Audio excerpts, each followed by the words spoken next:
So again, we have another hugely talented indie dev joining us on the podcast, bringing us the highly amusing, playable comedy cartoon Clam Man, and working on the similar but also very different sequel, Clam Man 2 Headliner.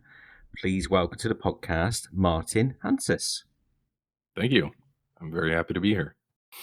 Everybody says that, and I feel like I'm starting to get, the Fry from Futurama suspicious eyes, Yeah. Are they just saying it to be polite, or are they really happy to be here? I'll go with authenticity for now. Martin. Yeah. It's either that or it's like ingrained behavior where all of us have just heard enough podcasts to know that that's what you're supposed to say at that point, and you just repeat it. You could be onto something there, yeah. If you've seen the podcast by now, you'll know I start in the same sort of territory with all of my guests, and that's to find out when they did, in fact, first start playing computer games, whether that's on a Tamagotchi, a PlayStation, PC, whatever it is. When did you first start doing it, Martin? I think my very first experience playing a video game was on Windows 95. And it was, the first time my dad bought a PC, he ended up getting like an educational video game that was like geography, and I remember it very clearly, like as you do with like games that you played in your early age. It was like a classroom, and there was like a globe and little things that you can click on, and it would tell you about countries of the world and such. And like I played that to death. I learned everything about whatever geography was in that, and I've since then completely forgotten about it. And at that point, I was like, okay, shit, this is genuinely really, really, really cool. But then, my parents were kind of against video games, like no consoles at home, no games, no violent games, absolutely not. So most of my gaming was at friends' houses. And I was very much the guy who was like, no, you play, like I'll watch. Like I loved watching games, and I would just like grab the manual and I would read the manual while they were playing, and I would just be like mesmerized by anything that was going on. And then like every once in a while, I remember I got a floppy disk of like Jack Jazrabbit 1, I think, and played that a bunch. And then like eventually when we got internet, I would like find flash sites and such.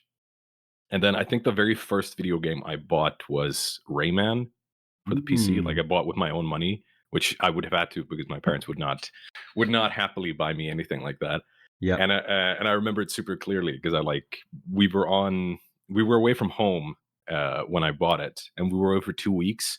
And the remainder of those 2 weeks, I was just opening the box and reading the manual like every day, and just completely fascinated by it, and then playing Rayman and never beating it because that game gets really hard at the end, especially for a kid. Yeah. But yeah, and after that it was, playing console games at friends' houses, and I think the first time I fell really, really in love with it was playing the original Fallout on PC.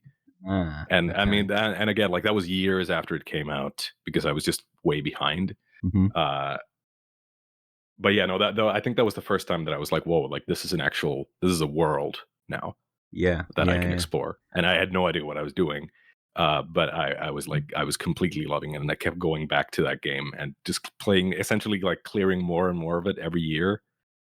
And I think most recently, like last year, I played through Fallout 1 completely and like just did everything. And it's funny how like so much of that is just muscle memory of like, no, I got to go here. I got to talk to this guy. I got to do that. I got to do this and so and so and so. Yeah. So that's a very like formative game for me. It's what you described as like anyone who insists that this time my Skyrim run will be different, and they still end up this time I won't be a stealth archer this time. Yeah. I played the Oblivion remaster recently, and I was like, I'm gonna try something new, and I ended up like 10 minutes and I was a stealth archer. Yeah, that's it. Every time. Yeah, it's it seems to be important. Do you know, I'm not so I don't go for stealth archer. I've never done stealth archer, but I do without fail go for one-handed warrior. And right. I go And I'm the other guy. I'm like, I'll give Stealth Archer a try this time, definitely. Yeah, yeah. Everybody raves about it. I must give it. And I just go, no. I know what I'm doing with One-Handed Warrior. There's a couple of nice things there that you took me on a trip down memory lane a little bit. One of them in particular is manuals for games. A real loss. I'm kind of like fully on board. I'm fully on board now with like digital formats. I don't have disk drives in any of my same. my stuff now, but I do miss game manuals and that feeling of like when you bought a game back then. I can remember Final Fantasy VII, and you open it. It's not like book thick, but it had some weight to it. Yeah. And you flick through and you get a little character bio for every character, and there's like all these different instructions on how to play the game and stuff about the lore. Absolutely love that, and it's a shame that died with. Yeah, it is. I had a recent I was playing Arcanum recently, and I realized that the digital version had the manual with it. And I think the first night I sat down and played again like a couple of weeks ago.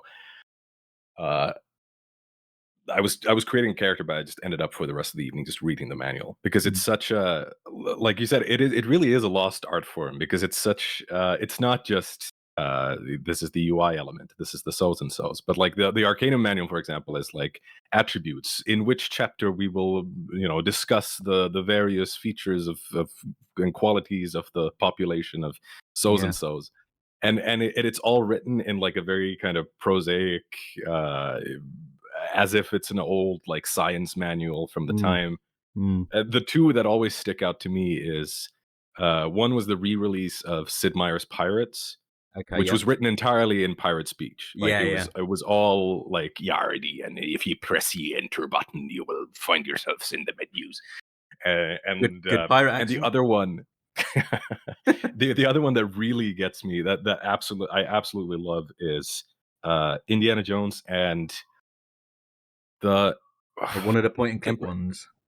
No, it's one of the newer ones. It's like 2004. The Emperor's Tomb. Oh, okay.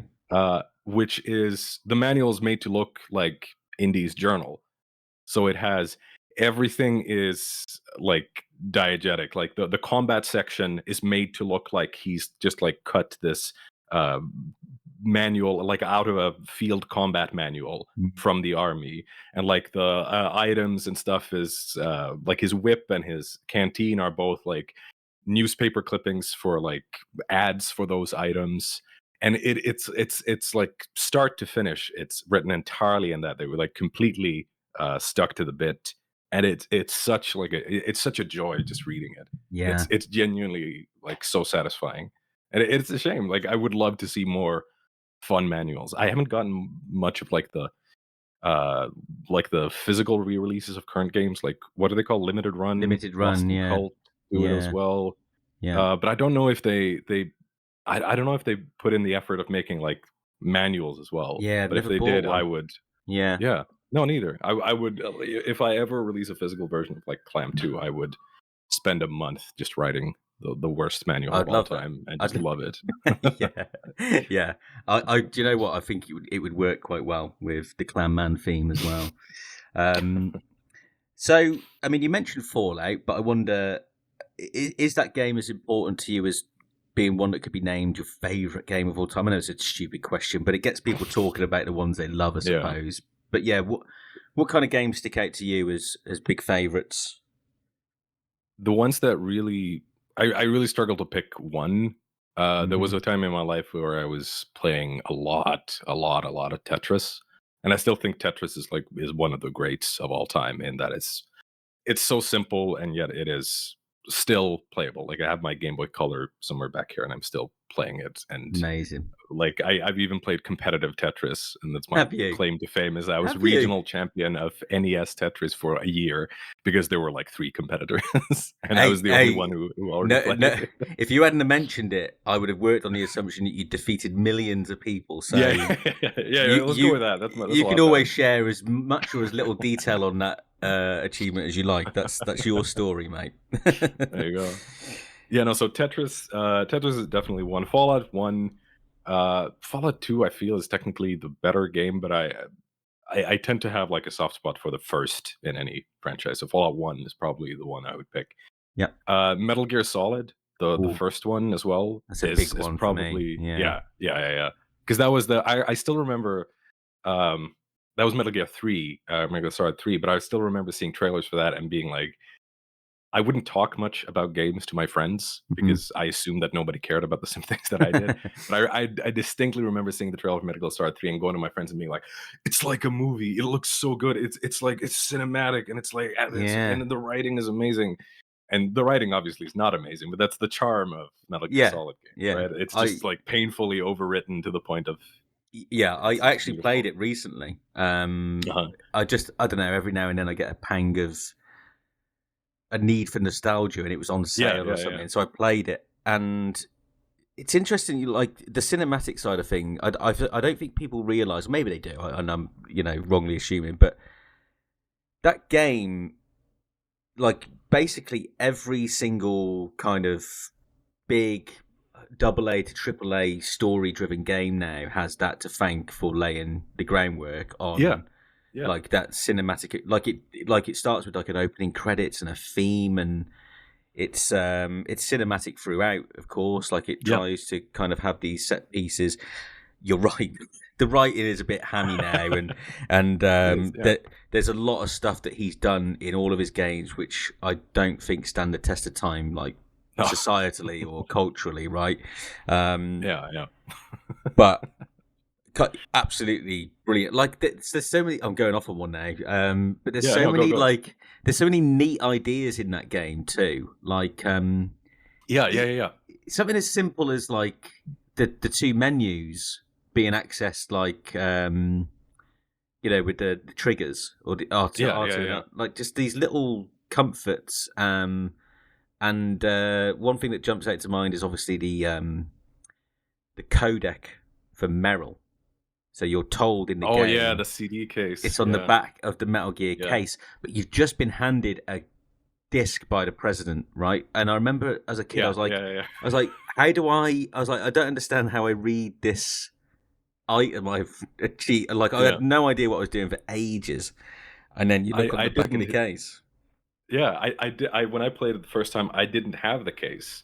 So I was Ah, walking around every area in the game that had a computer and, like, going in first person and being like, is it here? The resolution's really low. I don't know if I can see it." And, yeah, like, I spent, like, a month just stuck on that before I eventually got on the internet and checked, and somebody was like, "No, no, it's the actual case." yeah. I'm like, "All right." Like, yeah, but I love those things, and I feel like I remember reading something about the development of Metal Gear Solid of this thing that, they would ask everybody to submit, I don't know if it was daily or weekly, like a small idea, just anything, and then they would do their best to kind of incorporate it. And I feel like that's something that I really love about Metal Gear, like gameplay wise. It's just there are all of these little small hidden secret interactions that Yep, you can try, and then they work. yep, And I always find that so fascinating. And going back to what you said, sorry, I'm on one now because yep. Go for I it. don't get a lot of times we talk about Metal Gear. But I think one thing that I really loved, even as a kid, and I don't know why it mattered so much to me, was in the first Metal Gear Solid. It was the first. It was the first game I had seen that had not only cutscenes that were entirely in engine, Hmm. but that were that cinematic. Mm. And I remember just thinking about, like, when Snake talks, it's his head just kind of bobs up and down. There's no facial animation. He doesn't even have eyes Yep, on the model. Like you can just barely see like those little dark pixels under the bandana. But I remember seeing that and being like, I don't know, I didn't understand what was so engaging about it. But I think just seeing everything work in engine, I don't know, I think there's a layer of immersion that comes with that, that a lot of games weren't doing. Like Final Fantasy was when characters talk, they would just kinda stand and there would be, yep, text bubbles or whatever. And then, the more cinematic scenes would be pre-rendered. yep. But the fact that Metal Gear was just all in engine, I don't know, it did something to me that I haven't been able to shake. Like I greatly dislike like pre-rendered cutscenes or scenes that aren't running in engine ever since.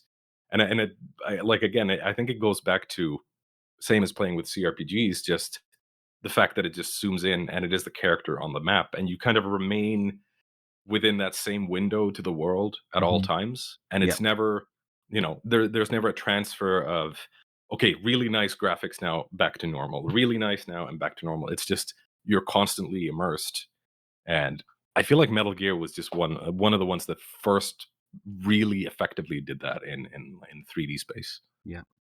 And it went on to be a certain company called Rockstar's main thing that for every single game from PS2 onwards, like everything's in engine Yeah, in that, right?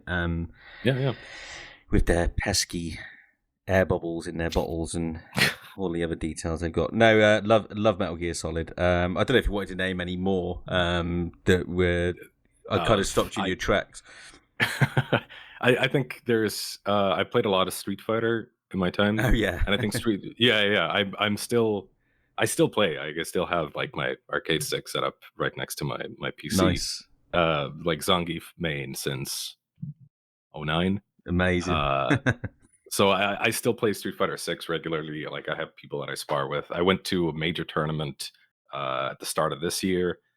Uh, Which one was it? Was it? Street Fighter Battle of BC. Oh, okay, okay. Yeah, What's the so not really like Evo is Evo the is the one I really was. big one. Yeah, Yeah, is the really big one. yeah, yeah. Yeah, yeah. That's out of my like level. Like I was happy to come like finish in the top 50% at Battle of Ah, BC, okay. but Yeah. like it's fighting games is just really hard to get into, and it's when you reach kind of the top level of play. I think I am at like the top 1%, and Mm. still like past that the skill level, the difference is just so huge. If you go to a tournament, you're playing with people that are, I'm 1650 1700 mr, and you're playing against people that are 1800 1900 20 Wow. 20. Like the skill gap is just, I think that's why it appeals to me. It's just it's such a simple game at its core, but it is, it's all about mind games and strategy, and it's, yeah, fighting games in general. I've always had a love for, and I'm sure there's like a million other games that would come to mind that I would remind myself, like Doom. I love Doom. Yeah. Uh, but yeah, no, I could go on for like 3 hours just talking about games that I like. So Well, we can do that one day, but I think we should. For now, we'll stick to the script. But one day, maybe we'll come back to just talk absolute shit for 3 hours. Actually, that is exactly what could happen here. You never know. So I just want to touch on another hobby of yours because I do feel that I'm noticing a trend with this particular hobby and people who make games or become writers. So it does fascinate me. You like tabletop RPGs. You have a yes, regular game on a Saturday, right? Um, yes, yeah. Now, I've never done the tabletop RPG. I mean, Oh, really? unless you count like me role playing the banker in Monopoly, I suppose. But no, That's I've the never. start. Yeah, I've never had that kind of dungeon master, bunch of friends working together, creating stories. So I'm just fascinated by it, really. How did you get into it? How did you first Uh, start rolling the dice? I got into it fairly late, uh, which is a shame because I feel like 10, 12-year-old me would have, if I had, the player's guide of like second or third edition, I would have been lost. Like I would have been completely, I don't know. There's something about tables that you roll for and stats and points and add like just the mathematical side of it Yeah. would have like blown my mind as a kid, and I would have just been reading that. Well, you would have had the Um, biggest manual ever, wouldn't you? To because yeah, yeah, that's like basically D&D was like yeah, yeah, yeah, a yeah. box that had a board and some pieces, but mostly a big fucking manual, right? Yeah, Yeah, exactly. Yeah, yeah, and that's a good point. You're basically reading code, right? yeah. Of like a role playing game. Like these are the systems, and this is how it works. But yeah, no, I didn't get into it until I was like, I think 17 or 18, and that was 3.5, I think, at that time. Okay. 3.5, or I guess 4 was out, but and like when we're talking D&D. But yeah, no, I started playing the first time I played with a group, I was just completely hooked. But Mhm. as all D&D groups, that kind of fell apart, 4 or 5 sessions in, and I just had like an itch after that point of like, like where can I play? How can I play? And I didn't play for like 6, 7 years. I was like Mhm. reading stuff and I was like looking into it, and I was always interested in it. Um, um, but yeah, then eventually I found people to play with, and I started running games, and started deviating from D&D and playing other things as well. Uh, but yeah, no, I think it's like I'm a forever DM. Like I always I prefer DMing over playing, Okay. and as such, I think it's easier for you to find a group. If you're just a player, you need a DM. You need somebody who can you can ask, hey, can you put in like 8 hours a week to prepare for this 6 hour session that we Yeah. do every week. But if you're a DM, you can just be like, hey, I'm running a game, and then usually people will come to you and want to play. Yeah. Um, but yeah, no, I've played a ton of it, and I really love it. And I think an aspect of it is also just uh, kind of the love for role playing games in general, Mm. and like it's very one to one to me with like computer role playing games and tabletop role playing games. It's all about the same. It's all the same process, especially if you're DMing. You're just designing encounters, stories, interactions, and then like the big joy of it is just getting to a point where you're comfortable to improvise and come up with things on the spot, and like reward interesting play and like see where it takes you. Mhm. The moments where you're running a game and you have an expectation of what will happen, and that does absolutely not happen, and then you're on a 6 hour detour somewhere else in the world, and you're just kind of winging it, and that's I love that. I Yeah, It's one of my favorite things. that's the hook, isn't it? We all want to, whether it's in a book, a game, whatever it is.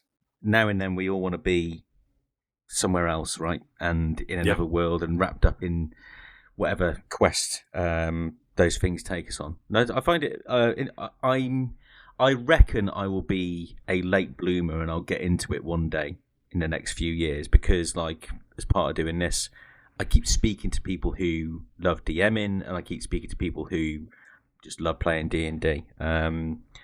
So maybe one day I will catch up.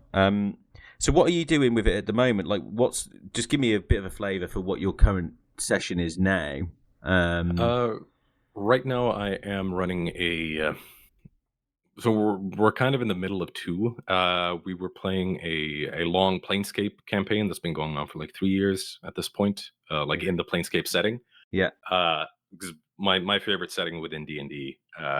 But I like a lot of other DMs kind of had burnout on fifth edition, Mhm. especially in higher levels of fifth edition. The game becomes kind of exhausting to run and plan and build encounters for, because it's the power levels of your characters are just, you can do anything, and like one spell can end an encounter. Right. So it has to be constantly interesting. It has to be constantly so's and so's, and it just, the rule set kind of has grown stale for me. So right now I am running a kind of a mini campaign that's running a lot longer than we expected, within my own homebrew world, and we are using a system called Worlds Without Numbers, Okay. which is an OSR title, like old school revival, which is basically just um, I don't know how familiar you are with like tabletop role playing terminology, but Pretty much zero, but okay, try okay, me. But try me. okay, I'm good at working stuff out, I think. yeah, yeah. It's fairly like self-explanatory. Like OSR stands for old school revival, and it basically means people sick of newer editions of D&D going back to like second or first, basic or expert, Yeah. and kind of playing a more free-fall game. Like the core tenet is kind of rulings, not rules. So it's more about what makes sense in this moment. What should you Mm, be able to do reasonably? Uh, Fewer dice rolls and more about like creative problem solving. got it. And in general, just like higher lethality, lower HP, lower damage. It's a little bit more tense, because if you have 100 HP, you can take 20 and you're fine. If you have 10 HP and you take 4, then you're starting to get nervous. So Yeah. it's that kind of approach to it. It's a little lower in power levels in general. Um, but yeah, I'm really enjoying OSR stuff right now, and I'm having a great time playing it, because it is, weirdly enough, it has kind of a reputation of being just meat grinder. Characters die all the time, Mhm. so's and so's. But I do think it has kind of a unique narrative element to it, where things can flow a little bit more freely because some of the rules in, for example, fifth edition, you would technically roll for pretty much everything you're doing, whereas OSR titles, you succeed or you don't, depending on the circumstance or the narrative circumstances of it, which I really enjoy. I think I think it's really fun. Mm. I find that players, or as a player at least, the less I can look at my character sheet and more kind of immerse myself in the world, the better. So if it's a question of, you're in a 10 by 10 room, there's a single door there. Um, in some editions of D&D, you would just say, okay, I'm going to pick the lock, and then you roll for it, and you succeed or fail. Whereas in OSR titles, since you don't, unless you're a thief, you don't have open locks. So it's a little bit more of like, okay, is there like a beam of wood nearby? Is there something that I can use to kind of bend the thing, like crack it open? Can I try to? Is there water coming underneath? Can I do something with that? It's a little bit more creative, and Yeah, I really enjoy it because of that.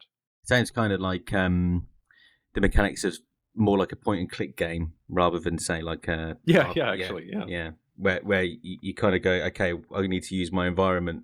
What's in it? What can I do? yeah, yeah, yeah, How do yeah. I? It kind of it. Sorry to cut you off. No, sorry. It kind of reminds me of the.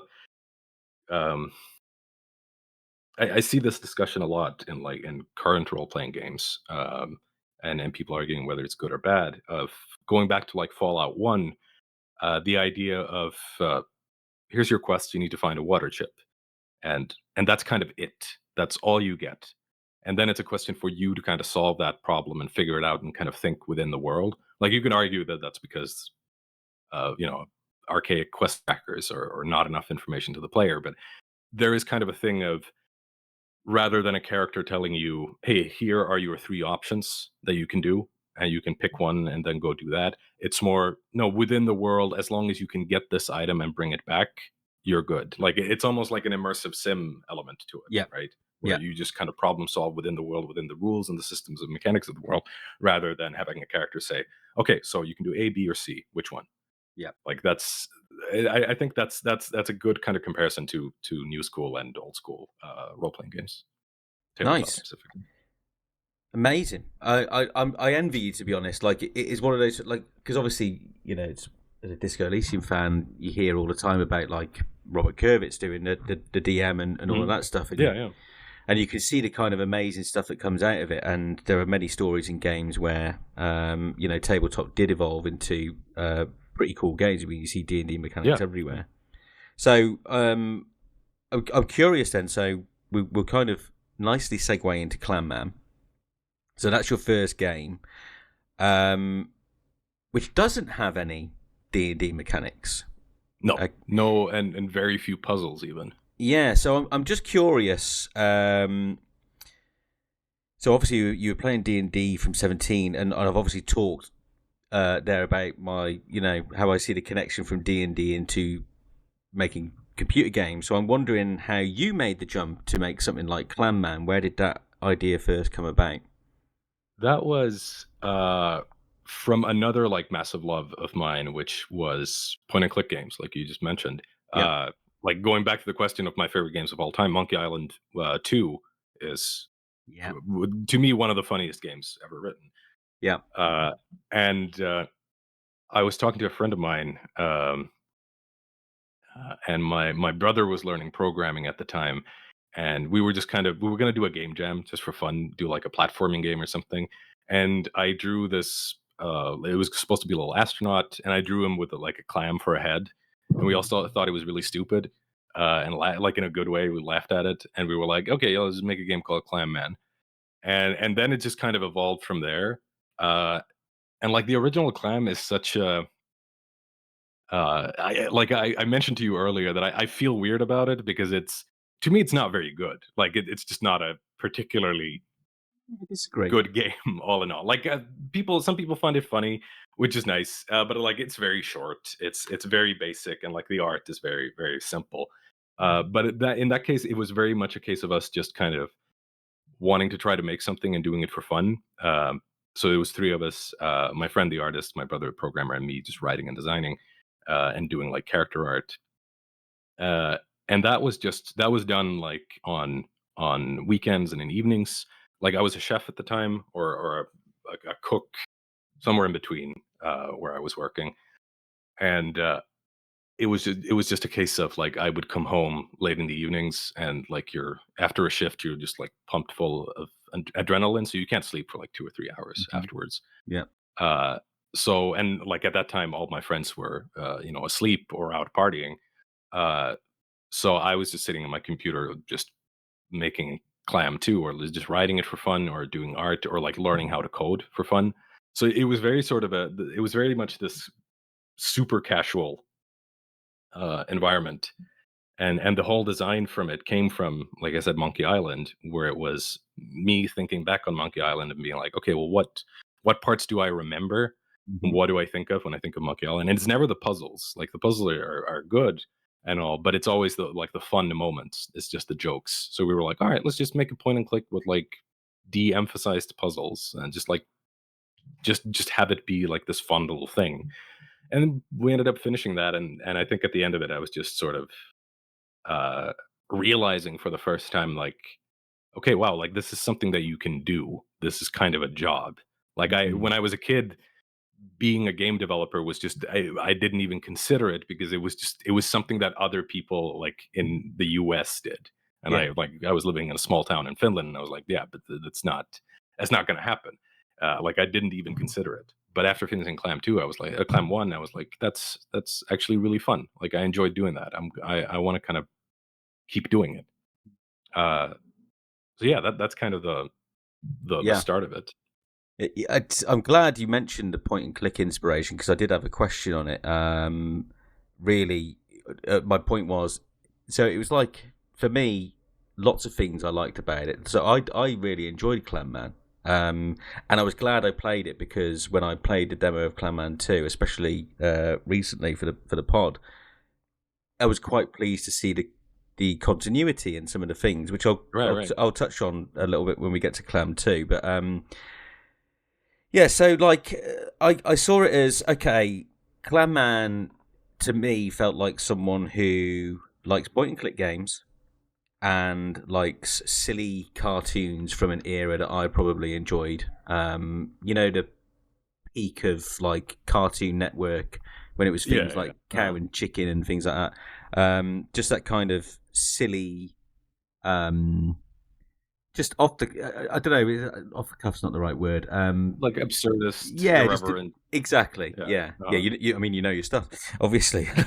So I just wonder, apart from like your point and click games, were there any like, especially with the comedy? I'm curious to Mm. know what some of your other inspirations were when making it. What were some of the things that you were thinking about as you were making the It, game? it it's very funny, because it's a lot of people make that connection of like cartoons, Hmm. but like my me watching cartoons kind of starts and ends with Looney Tunes. Oh, okay. Uh, because like when I was a kid, there was that era of like they were re-releasing all of the Looney Tunes on like DVD, Mm. and like I was just watching that and loving that as a kid. But I didn't actually watch a lot of cartoons. Like I've caught up on some of them, and like watched a little bit here and there. But like when it comes to inspiration for humor, it's been two things. It's been like Monkey Island was very formative for me, and like Tim Schafer games in general are still some of the best written comedy in games. I feel. Uh, but other than that, I think the majority of it is like old British comedies. So like Monty Python, very much so. A bit of Fry and Laurie is, I think, my Yeah. all-time favorite Hmm. like comedy of all time. Like it's, I just think it's Not the 9 o'clock amazing. news. Did you ever watch The that? 9 o'clock news also, yeah. But I'm I just, think like, I was just going to say, one thing that just immediately sprung to mind as you were listing those old programs is the not the 9 o'clock news where they've got. Have you seen the one where they've got like a gorilla on a chat show and he's eating a banana with a spoon? oh yeah, yeah, yeah. I think I remember that. He's just sat there like with a banana, just eating it, and Uh, they've like domesticated this gorilla. And I always remember a joke from that saying, "Well, when we caught the gorilla, he was wild," and the gorilla goes, "Wild? I was absolutely livid." And that's I've just realised now, joining the dots, those old British sitcoms, they absolutely, that's why I was laughing so much, I think, during right, both right. games. Yeah, Uh-huh. it now makes sense.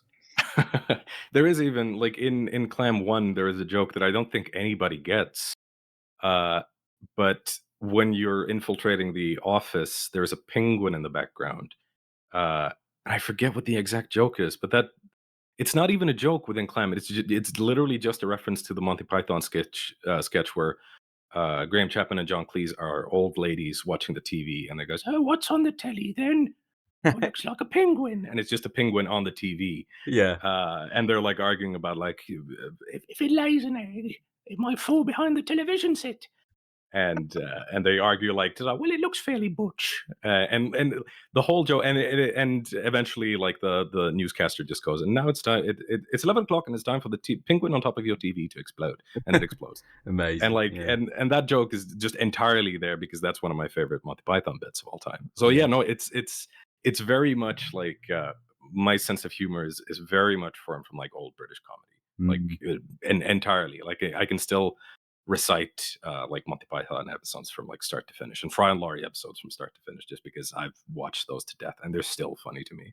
So Yeah. yeah, no, I think those are the two things. It's video game humor and like old British comedy humor, and it's interesting because sometimes I get uh I get weird questions sometimes of like where I'm from, what my heritage is, Mhm. because they're like, because your sense of humor is kind of like us, or like kind of like this, Yeah. and it's never like American, it's never Canadian, it's never American, it's always either British or like typical Jewish comedy, Mhm. and there's always like people always like a little afraid to ask of like, are you English, are you Jewish, are you so and so's, Yeah. Yeah. and they're like, because your sense of humor seems like it. Yeah. But yeah, no, I think it's genuinely just like I grew up on Monty Python and like Jeeves and Wooster, and again like Hugh and Laurie, Fry and Laurie. So Oh yeah, I wow. think that's the core. It all makes sense now. It all makes sense. Yeah. Yeah. I mean, I wrote down so many jokes.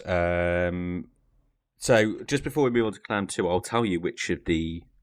So Okay, okay. I mean, I'm really curious what actually. I did was just like this ridiculous scribbling that I do whenever I mean, like this is the so we're now this is absolute catastrophe for a podcast because I haven't reviewed these notes. I'm now when you scribble stuff like someone brings you Yeah, like yeah, a really important thing at work, or like fucking write this down. So you're like, right, you yeah, yeah, scribble down like, and you at the time you're like, I will definitely remember what I was thinking about at the time, yeah, and yeah, you come back and you're like, what the fuck is this? It doesn't make any sense. yeah, yeah. You're like So here, sausage Honda.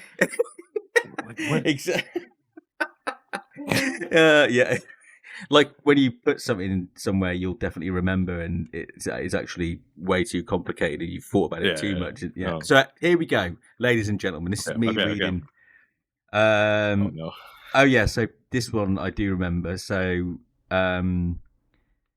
Pete, who I love, by the way. So Pete is Clam Man's best friend. And it's when you're working at your desk, and Clam Man says something along the lines of, Pete's saying he's really tired, right, all the time. Uh, And then Clam Man's like, but you're drinking coffee. You drink like loads of coffee all day. And he's like, yeah, it's all for show. No one suspects the guy drinking 6 cups of coffee. So I quite like that yeah, one. A question. I mean, I've written office ambience here. I don't know why I'd written that.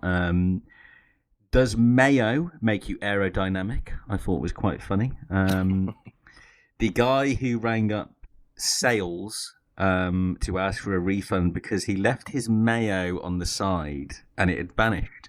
And there's like this back and forth right, about right. some of the reasons that the mayonnaise could have possibly vanished, and none of them are as logical as Reasonable. No, yeah. no. It's all Yeah. insane. Yeah. That there is. Sorry to cut you off. There No, is. go on. I don't know if you noticed this, but in Clam 2, there is in the settings menu, there is a toggle for I've played Clam Man 1. And it Ah. basically, if that is unchecked, it erases all kind of direct references to the first game. Oh, I think if okay. you check it in some version, it says like, "Don't worry about like unchecking this. Nobody played the first one." And I think there is a reference in Clam 2 to Vanishing Mayonnaise, but only if you have that option checked. Got it. I forget. I still there's jokes in Clam 2 that I've forgotten about because there's so much text in that game. Yeah. Anyway, sorry, go on. Yeah, no, it's I really liked Wendy. So she's the first lady you come to, and she's this sweet, lovely lady until you start getting things wrong about the blabbies, which seem to be some sort of like, I guess like Snacky Bay's version of Amiibos or something like that. And like you keep getting the law wrong, and then whenever you get the law wrong, she just goes like full caps lock, fucking batshit insane. Yeah, that was quite funny. I love Herman the crab, by the way, the guy building the fort. Oh yeah. And he's back in the sequel. Yeah, he's great in the sequel as well. Well, from what I've seen in the demo, it was I can't remember what it was. It was why didn't you say? Herman says, "Why didn't you just say that from the start?" And Clam, it wasn't one of the options. And I love any time that kind of connection to the player, which you do a lot, and you do it very well, by the way.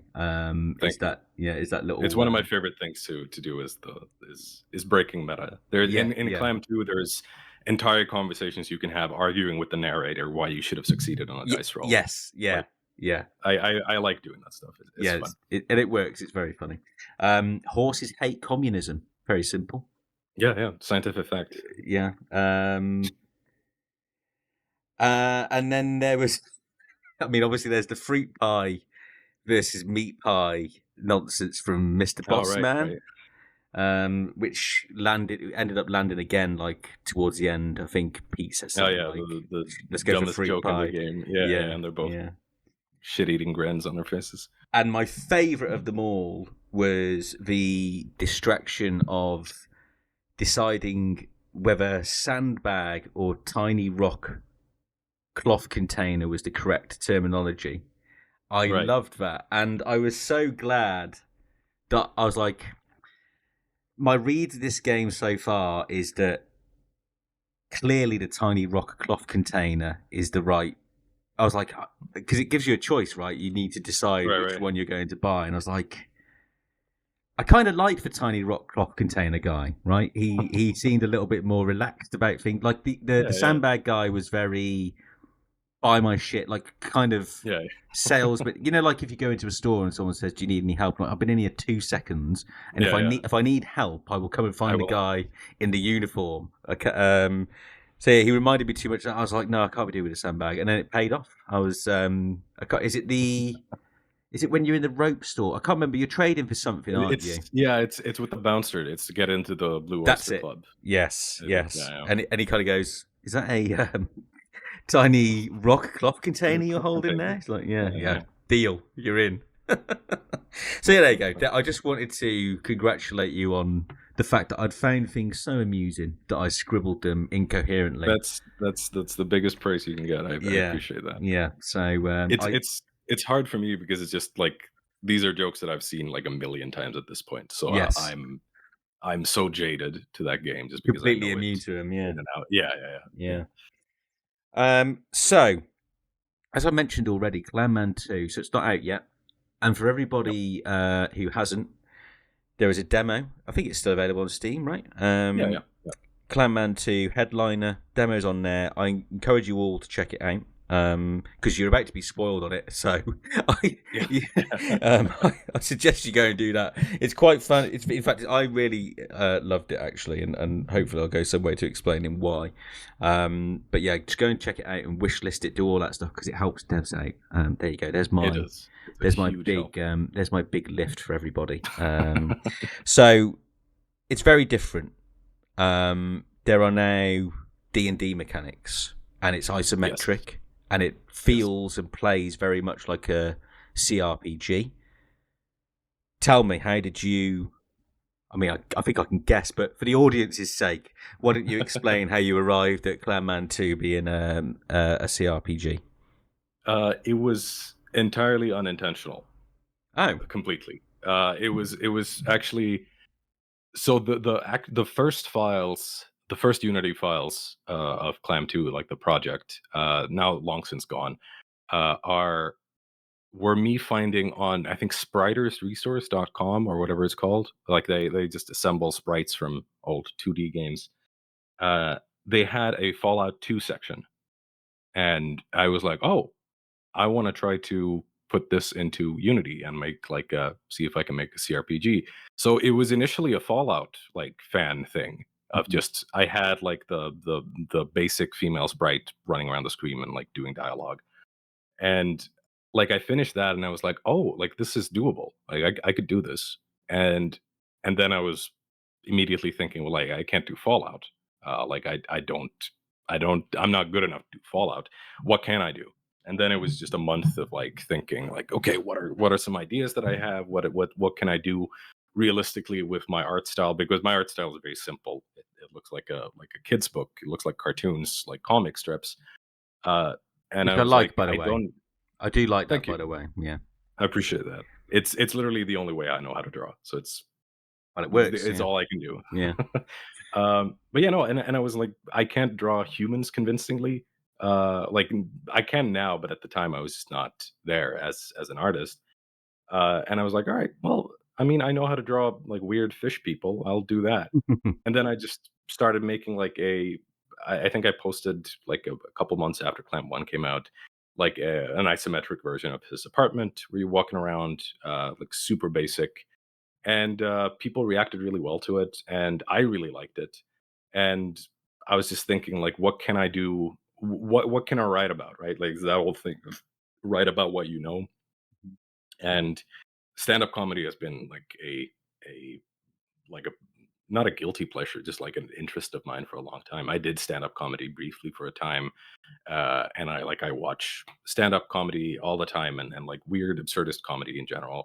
And I was like, all right, well, Clam Man's back, and now he's gonna become a stand-up comedian, which was Mhm. a terrible idea. Like realizing that I now how to write like 100 jokes with success and fail versions for everyone, and then nat 20s and nat ones for each one, and they all have to be unique. Uh, but yeah, and then it just started kind of happening. It was very much a. That's why I say it's unintentional, right? Because the Yeah. idea was just like, oh, that sounds fun. I'll go in that direction, and then just kind of spiraled into something, and I ended up adding more things and changing things, and like, and really, it kind of goes back to what I said about Clam One. The kind of environment that was just if we think something is funny, just put it in the script. Yeah. It's a story that I've told a million times, but like there's an old story from when they made the first Monkey Island. It was supposed to be a serious pirate game, or like a typical kind of swashbuckling Errol Flynn kind of 30s pirate drama. Uh, and when they were making that, Tim Schafer and Grossman and I forget the third guy, um, they were just putting in placeholder dialogue, and they would just write jokes and like stupid stuff that for fun. And apparently there was a point where Tim Schafer goes to the project lead, which I think was Grossman, and says, "Okay, when are we going to get the actual dialogue to start implementing it?" And he said, "Like, no, we're going to keep this. This is great." Mhm. And then it became a comedy game. And so that is the kind of approach that we had for Clam One, which was just write whatever we think is funny in the moment and put that in. And that kind of moved into Clam Two, where it was just just improv. Just there's so many characters and scenes in that game where it's just I'm writing for me, just what Yeah. I think is fun, Yeah. and I'll draw a character, I'll implement them in the game, I'll set up so you can go and talk to them, but I'll have no idea of what they're about to say, and then I'll start writing it, and that's when I figure it out, and I'm like, okay, what is interesting to me right now? What do I want to write, and what is this character like? And then just kind of spiral from there and see, okay, what direction can I take for that? Um, so it's very much, in a point and click, it's simple because there's a problem and there's a solution. Mhm. In a role playing game, there's like a problem and then 16 solutions. Yeah. So like massive bloat in just writing and design in that regard. But it has really been a project that I have obviously like an overarching story, but a lot of little details within it, or little side quests, or such, are literally just me improvising. And then once I'm done with it, if I think it's good, it stays in. If not, I'll start over and just write something else. So it is very much that. It's just kind of whatever I want to write, I write. Yeah. It's a very selfish approach to development, where it's just okay, what I want to happen here, and then what directions can this take depending on what the player wants to do or what their attributes are like. And there's actually there's a moment. towards the end of the demo, where you are about to finally tell some jokes on stage, and it's interesting. The piece of advice you get about like, oh, who's going to laugh, and the answer is, well, the people who are kind of thinking about and complaining about the same things as you. The world is a wide and varied place, and there will be people in there who resonate and people who don't. And that's, I think, to hear that as like your kind of overarching philosophy anyway, I think is quite interesting. And it kind of, again, goes back to your time as a DM. It sounds like you are someone who likes to see, just throw it out there. I like it. I find it amusing. See how the world reacts to it. I like it. Like it a lot. I'm just gonna come back a step though, because I did wonder. So I did what. This is such a me thing to have overthought, but I was like, I can't. Like the only way, like, you can't ask someone, were you a failed stand-up comedian? Because it's like, you know, I was like curious about the origins of the stand-up stuff, and I was like, how do I word this? I thought, you know what, I'm just going to avoid it altogether. Were you terrible at it? Did you bomb completely? Yeah, exactly. Yeah. Tell me how you fell into like the stand-up side of things. I'm curious about a few things, right? So to write comedy, I've always wanted. So there's been times in my life where I have owned a room full of people I know by being funny and being a storyteller and telling it in a funny way. Everybody's had those moments, I think. You have those people in your groups that are just good at it, right? Yeah. And you know, some of the funniest people in the world I know have done that, and I think there's like a really. There's been times where I thought I could write comedy, but then I've always been like, you've got to be really, really fucking brave and confident in what you are doing to take your humor, which is such an intrinsic part of you, right? And then stand on a stage and be willing to see, like, just tell me about that journey and that story for you, because I'm a big admirer of it. So let's hear it. It's like I said, like I've always loved stand-up comedy. Like Izzard and Robin Williams were like two of the big ones for me at the start. Like I've seen Izzard's shows a million times. I can recite them like start to finish, probably. And it was always a thing. It was also one of those things that I love this, but I wouldn't assume that I would do it, right? Like it was just not a thing for me that I would be doing stand up. And then at one point I had a very extroverted friend. Like I'm incredibly introverted. I'm very socially awkward. I don't enjoy being in spaces with a lot of people, typically. And he was like, "Hey, there's this stand up workshop. Like you should come with me." And I'm like, "No, no, I don't want to. That sounds awful." And he kept pushing me and telling me like, no, come on, we'll do this. We'll get these people to join us and whatever. And I'm like, fine, all right, sure, I'll go. And I was so fucking nervous about it. I was can so imagine. stressed out about it.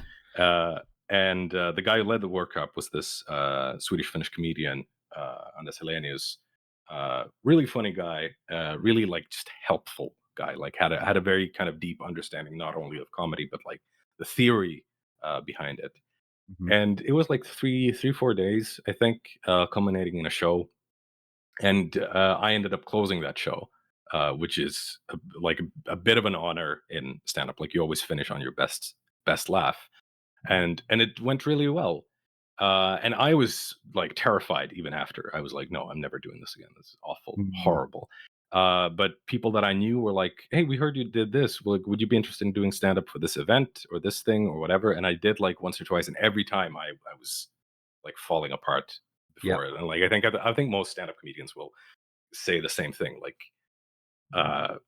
it's terrifying. It's the worst thing in the world, especially when a joke doesn't land, because then you're just standing there and like you said, you bear yourself so openly on stage Yeah. And then if it doesn't work, it's almost like a personal attack, right? Like, no, you failed as a human Yeah. being. You are not good enough to be here. Yeah. Uh, and yeah, so I did shows like here and there, like very minor things. And then the guy from the workshop, like a year later, was like, "Hey, I'm touring through the city with like some Swedish comedians. Would you be interested in coming up and like doing a set?" And at that point, I was like, "All right, well, I can't say no to this." Ended up like you end up backstage with a bunch of like professional comedians who do it for a living, and I don't remember much of my show. Like genuinely, it's like vanished completely by Interesting. now. Mm. I did have moments. I remember one joke that just completely fell flat, just utterly bombed, did not work, and like one or two others that really killed it. So I got like the full experience from that. That was my final like stand-up show. I haven't done it since, and it was it was really eye-opening, and it was very kind of interesting to see. And I think my best experience from that was from that final show, sitting backstage and talking about comedy with the people behind the scenes, like the other comedians. And a lot of what we talked about then is in Clam 2, like to some extent. Like for what you just said of you know, the world is full of variables. Like everybody will think something different is funny, Mhm. and and that's fine. Like don't worry about it. Like there's characters in the game that say even more directly that no, like people will only laugh if they want to think it's funny, or like Mm. people will, and there's a lot of like perspectives from that in the game from different characters in the game of like what is funny and what can you consider to be funny. Uh, so it was a really interesting experience, but it came back to ultimately me feeling like I would rather write jokes for somebody to perform than perform them myself. Because Yeah. my shtick was very kind of self-deprecating, acting more nervous than I was to kind of cover up the fact that I was dying on Yeah. the inside. Uh, so it was this, this nervous act that was entirely just to cover up the fact that I was really really nervous. Uh, so yeah, when it comes to writing it, then it's a very different beast. And I'm going a little ahead, I feel, but it's there's a huge difference I feel in spoken comedy and written comedy. Um, Of course. Yeah. like I realized very early on in writing Clam 2 in the stand-up bits that you perform throughout the game on stage. When you succeed a joke, it's typically not funny, um, Mhm. because like comedies, like the trope is that comedy is always subversive, right? So if you expect something to be funny, it typically isn't. It's Mhm. that thing of like if your friends know you as a funny guy and you go to a party and they introduce you as like, hey, this is so and so, they're really funny. Uh, the reaction that I have, and I think a lot of comedians and a lot of people have, is like, "Oh yeah, like you think you're fucking funny? Like you think you're here to amuse us? All right, I'll be the judge of that, asshole. Say Mm. something funny." And then whatever you say, if somebody asks you to say something funny, it will never be as funny as it could be because the expectation is there. You're ready for it to be funny. Yeah. Uh, and that is really the hardest thing about Clam 2 is if you set up a joke, it is not funny. It has to constantly be like a surprise or subversive or weird or come out of left field or be unexpected or genuinely be like a very very clever set of lines. Mhm. So it is really difficult. Like if I were to write down my stand up routine from back when I did it into Clam 2, it would be painfully like unfunny because it's all about delivery and it's all about being in the moment and how you say it and even there's this old Mark Twain. Again, I'm tangential here, but Mark Twain would write jokes to his friends in letters, but he wouldn't just write the joke. He would write a section of a sentence, and then he would add in pause for 2 seconds, and then continue this part with a higher pitch. Say this next part, then two Wow. seconds break. Do this, do that. Like it was sheet music, right? Yeah. And that's not something that you can really do in text. Like you can do it if you have voice acting, but even then it's so dependent on the actor understanding the material and like living the material. uh so it is incredibly difficult. It's the biggest mistake of my career is writing a not only a comedy game, but a comedy game where you are performing comedy. It's the dumbest fucking idea in the world. And like I hate myself for doing it to myself, but it is like that's the boat I'm in right now. So now I just have to like fucking do it. Yeah. Was it Mark Twain that said, "I didn't have time to send you a short letter, so I've written you a long one"? Yeah. That's him, isn't it? Either him or Oscar Wilde. That seems like something one of them. Yeah, one of them. I'm just going to take the opportunity because you mentioned a couple of British stand-ups and the fact that you'd mentioned you kind of liked the conversation about the theory behind stand-up comedy. I always say this with varying replies. Do you know a comedian called Stuart Lee? Yeah. Yeah. Do you like Stuart Lee? I'd be curious to know if you like Stuart Lee. It's been a really long time since I watched any of his stuff. I would have to rewatch. So basically the whole idea of Stuart Lee is he always talks about like Stuart Lee, the stand-up comedian, is his persona, is his character on like he's obviously a very well-read and intelligent bloke. Right, yeah. I know that. But his whole stand-up routine over the years has evolved into one that basically takes the piss out of stand-up in general, whilst also making fun of obviously the world around him and politics and all the rest of it. So yeah, purely a curious point for me, to be honest, to see if you knew who he was, because I ask it a lot, and a lot of people either don't know who he is, and then if they don't know who he is, I'm like, I don't know if I should recommend him, because it takes like it takes like years of growing with him as an artist, if that makes sense, and kind of understand it. Because like if you dip into like his most recent stand up, I think you can get it on YouTube or whatever, and I think it's called Basically. If you watch that as your first ever Stuart Lee routine, you go, what the fuck is this that you've shown me? Because a lot of it is, at this point, because he's been on the circuit for so long, it's all kind of built into in-jokes of things that you...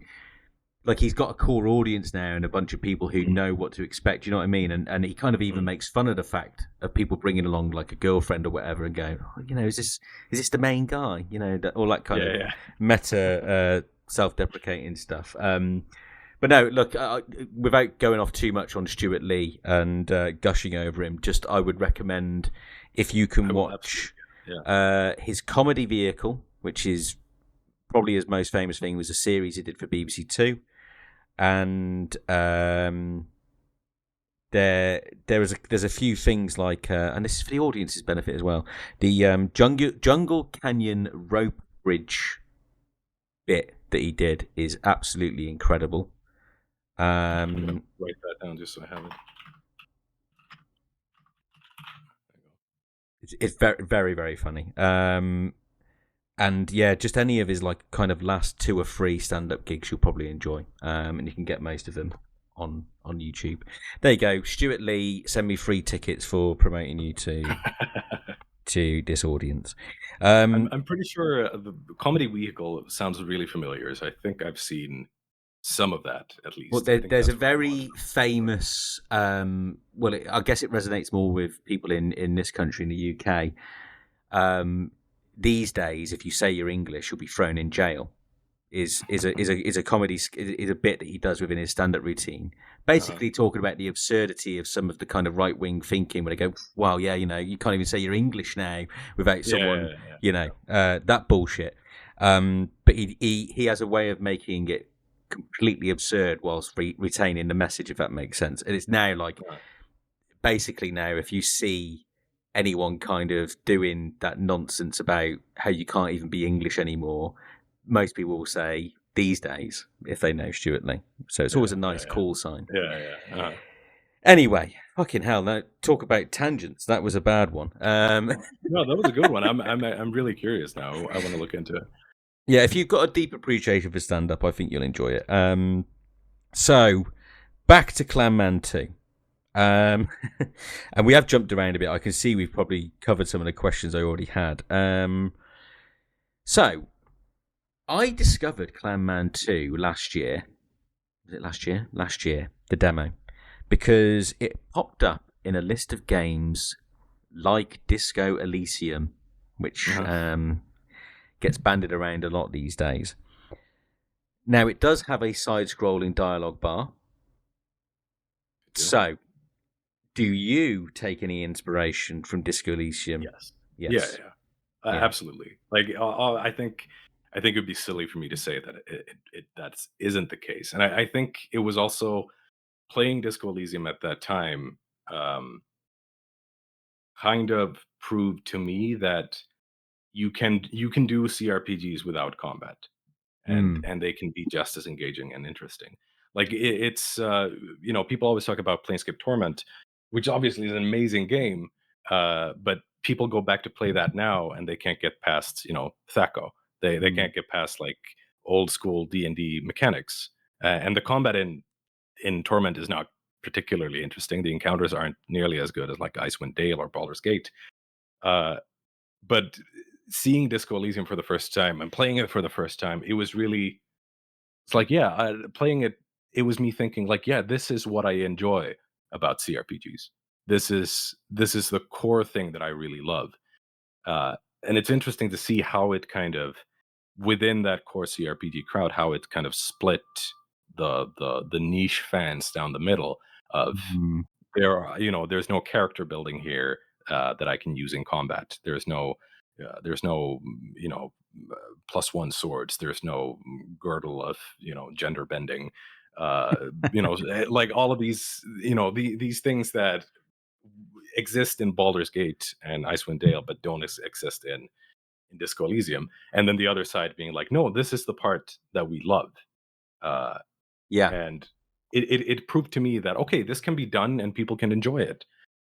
So yeah, absolutely. And like you mentioned, the dialogue widget being on the side, playing Disco for the first time, I was like, yeah, of course that's where it should be.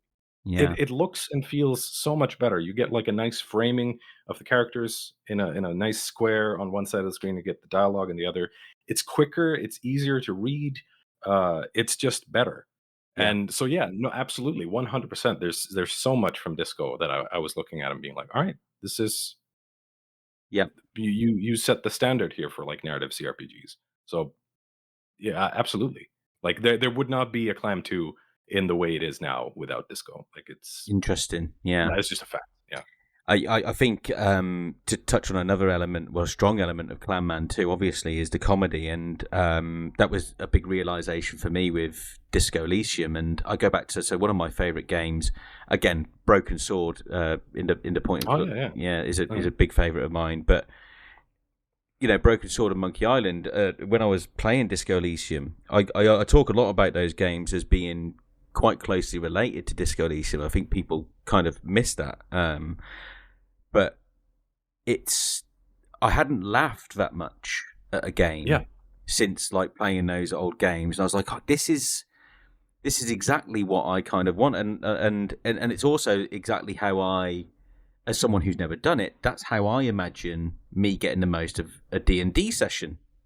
Like, I don't think I would much rather my dice rolls determined whether or not I started unzipping my trousers in front of a lady, right? If that's an outcome for a failed dice roll, that's so much more rewarding in such a like completely different way. And I really got a lot out of that. Element of Disco Elysium, and having played Clam Man 2 demo now 1.5 times, I'll go out on a limb here and say that it's probably the one I'm most excited about in this disco-like world that we're entering, because I often search in my mind, like, because people often ask me, as you'd expect, like, what game is like Disco Elysium, and I'm like, well, which bit did you like?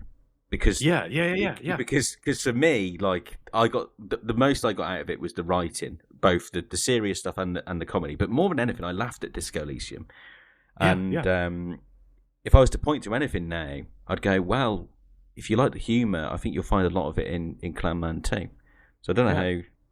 It's a really interesting point, because you see so much praise on Disco for the writing and like the political commentary and the kind of depths to which you can fall in that game and like how Mhm. tragic the character is and people will think about the part with the kind of flashback scene with Dolores Day or Harry's ex-wife, Yep. which are like obviously like astoundingly sad and beautiful scenes, uh but genuinely I was surprised that more people weren't talking about how funny that game is. Yeah. And it is, I think it's Disco has an advantage there, compared to Clam 2, uh, in that it doesn't frame itself, as a funny game, as a comedy game. Like, Mm. the art is very serious, it's very beautiful, first of all, but it's very evocative of, you know, tragic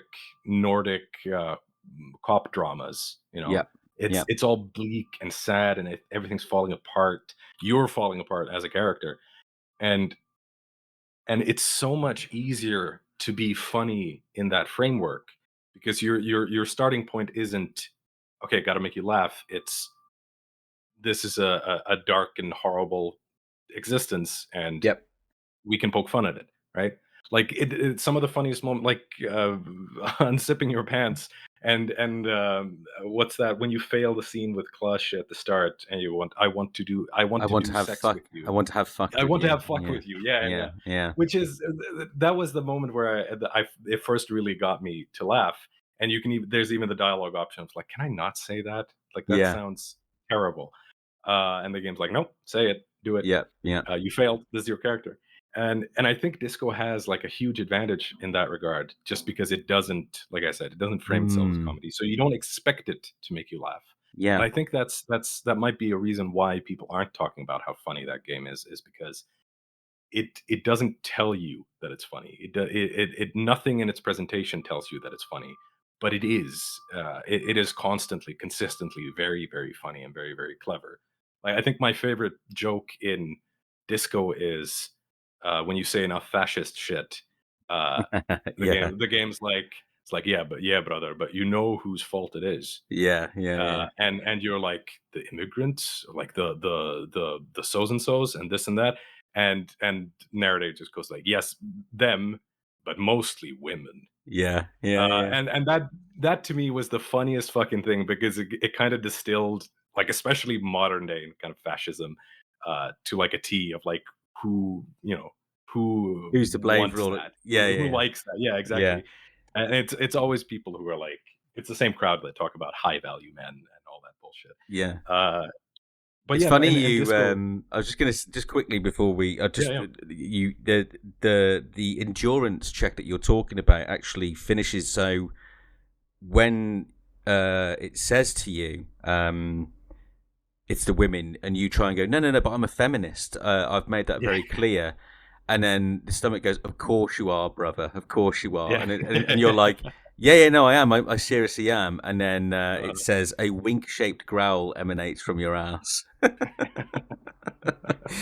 Yeah, it's which is fantastic. great. Yeah, it's Yeah, really good. yeah, And it is a surprise to me that more people aren't talking about that part of it. And yeah, it is like genuinely, it's so hard to write comedy in something that the player is kind of expecting a laugh all the time because yeah. then you have to bear with it. I think like, and this is like specifically to Clam. One piece of really helpful writing advice.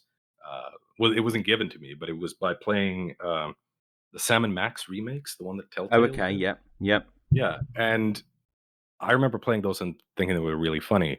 And then I go back during the development of Clam 2 to play again, and I kind of realized that in a comedy game, you are same as in stand up, like as a stand up set.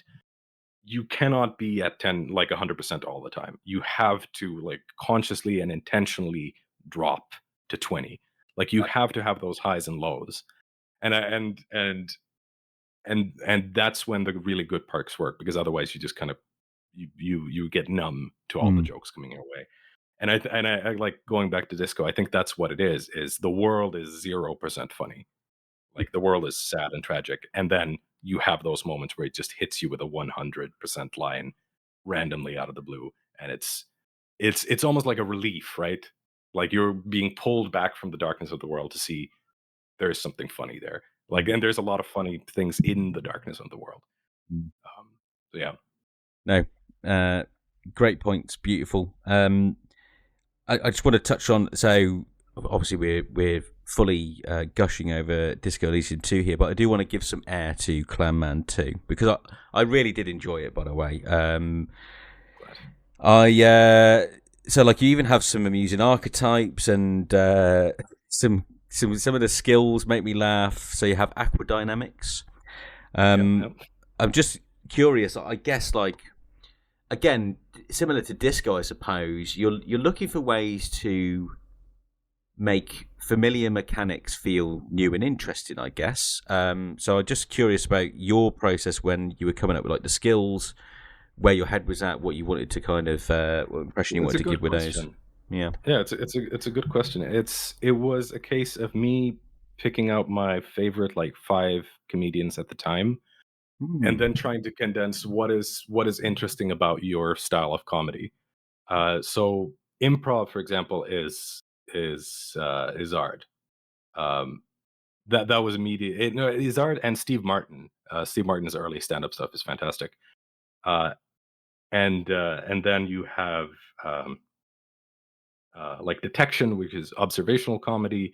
You have aquadynamics, which is a physical comedy, like Jim Carrey is the obvious kind of Yep. thing there, where what he says isn't that funny, but the way he delivers it is funny. So it was really about finding what are aspects of typical styles of stand up and how do I Hmm. condense them into attributes while still kind of retaining something that is uh, functional in any kind of other social interactions. So deadpan, for example, is just called deadpan, but that is the stat you use to lie, for example. So Yeah. it becomes that kind of thing where you find aspects of stand-up comedy that kind of do apply to real life, but really, like all of the stand-up bits you tell in the game are based on one of those stats, and that's the kind of joke that you're going to get out of it. So like deadpan is very much like Stephen Wright, or like very very dry observational humor. Yeah. Um, but yeah, that was the intent of it. Originally, it was only four. It was only aquadynamics, detection, improv, and self-awareness. Oh Um, yes, of course. Yeah. and then I throughout development, I was like, that's not enough. Like I need more. So I added assertion, deadpan, and luck, and that's kind of like rounded it out a lot better. And it does leave me open to how like um, luck as a stat is very. There's a lot of hidden things in the game where because I know they're like when I demoed the game at PAX like a few years ago, uh, like half of people put all their points into luck because they wanted to see what Interesting. would happen. So there's a lot of like hidden checks with luck, but luck generally just if you fail a dice roll, there's a chance that luck will cause it to reroll. So that's kind of like a half stat, like a background stat. And then there's self awareness, which in when you make your character, the game kind of tells you like, hey, this isn't good to have high. It's not good to have low. If you want to be like completely unself-aware and like unashamed of everything you do, make it really low. If you want to be a neurotic wreck, put it really high. And there's like benefits that comes with that. You can be more assertive if it's low. You can empathize with people better if it's high. Uh, Mm. but that's been a really fun stat for me, like an attribute for me to play with because there are parts of the game where you literally have to pick only what your self-awareness is. So if it is low, then you might be a little bit more of an asshole, but it might be very funny. If it is really high, there's things you can't do because you will faint and you will just pass out from like the public pressure of having to do something because you're just too self-aware. So yeah, Interesting. that was kind of the one. I think how I arrived at it was I forget which comedians it was, but they have very similar kind of observational comedy styles. But one of them was a lot more assertive and a more like fucking fuck. It might have been Bill Burr or something. Very kind of like fuck, Love that boy, guy. fucking great, can't do it, can't etc. Like Yeah. very sort of well, fuck you, fuck everybody, whatever. And I forget who the other guy was, but it was a question of this is observational humor, but it's 2 degrees of it. Yeah. There's a Uh, scale. Yeah. yeah, so one is high self-awareness, one is low self-awareness in Clam 2. That's kind of how it works. So yeah, it was literally just trying to condense stand-up comedy into attributes, Mm. first and foremost. Fascinating, and it draws me to. So I've got more scribbled notes, but these are more recent, so I know what they are. Okay. It's interesting you have a scale for self awareness. One of the things that I discovered in your demo, which I found highly amusing, was Linda talking about the Oh yeah. scientific breakthrough that she'd had on measuring Oh right. awkwardness. Now, Uh-huh. for I'm going to spoil the demo here, so sorry, folks. It's your fault for not playing it yet. So I'll just briefly explain what the awkwardness scale is, and it's so fucking good. And I was like, yeah, I completely I completely understood it, and I know Yeah. I was like, it was one of the few times in an RPG where I found I was making fun of myself a little bit because I gave an exaggerated answer. I gave like Uh-huh. full awkwardness, but I'll explain what that means.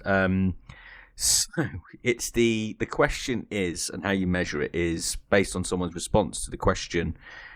If you are leaving a subway, or an underground train, a train, something like that, you're supposed to take exit A, and you're halfway to exit B.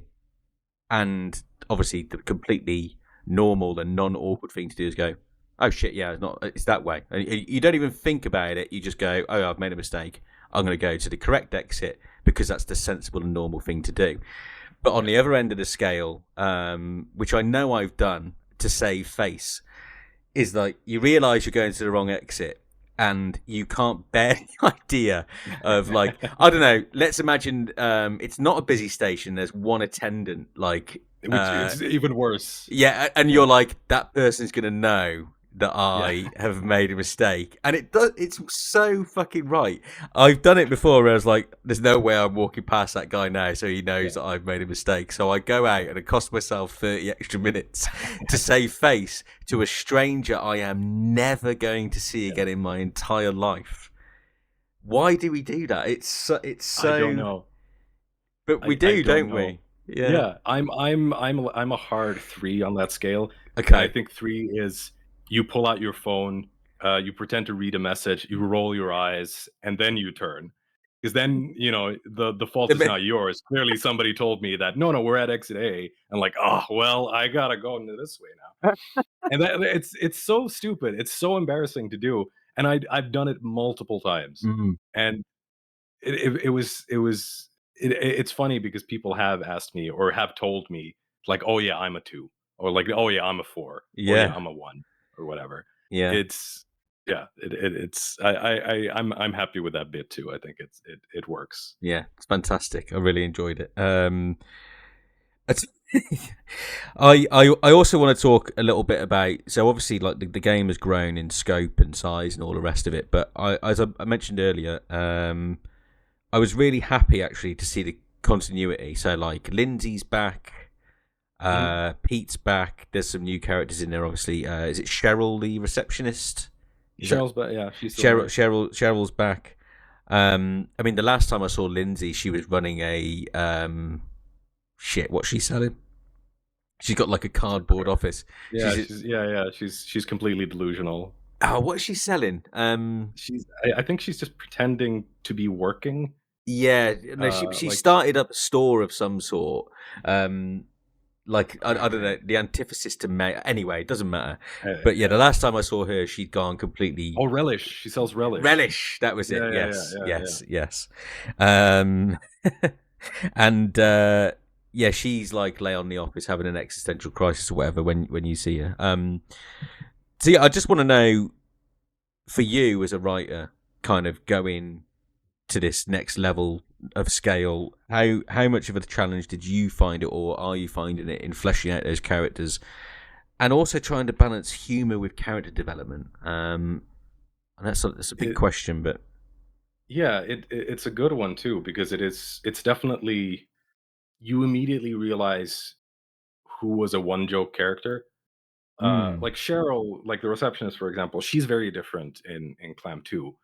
She is I've done my best to kind of make sure that that development is somewhat natural, but like in the first game, she's very much the archetype of uh, I have no idea what I'm doing, and like just she's on her phone, she's like filing down her fingernails, and she's just like ditzy nonsense. Like I've no idea. Yeah. In You kind of realize very early on doing Clam 2 was that as a character to talk to or have like a more in-depth conversation as you do in Clam 2 doesn't work anymore. The joke becomes stale almost immediately. Um, so it was a question of, okay, how do I make her more interesting? And in the world of the game, it's basically that Pete's now the boss. He's been made CEO, uh, and he is incompetent. Incompetent. He doesn't know what he's doing, which is very in line with his character from the original game. So she's the one who steps it up. So now she's really good at what she does, but she hates it. Mhm. She's miserable with it. So there's a lot of characters like that, where it was just sort of in the first game they were very single joke, just like a vehicle for a punchline, and now going kind of not a tragedy, but like into the sad reality of it. Of okay, well, you have to be this every day. How do you? What kind of person would you end up being? Uh, so that's been a big part of it. Of just like a running theme throughout the game is that everyone is stuck doing what they're doing, and they think that this one thing is going to make it better. Yep. Like if I like I hate my job, if I can become a stand-up comedian, then I'll be happy.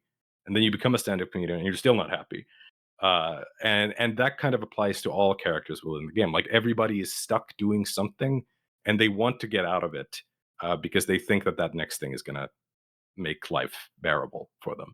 Uh, which is really a sad idea, but it does kind of apply and does open a lot of doors for comedy.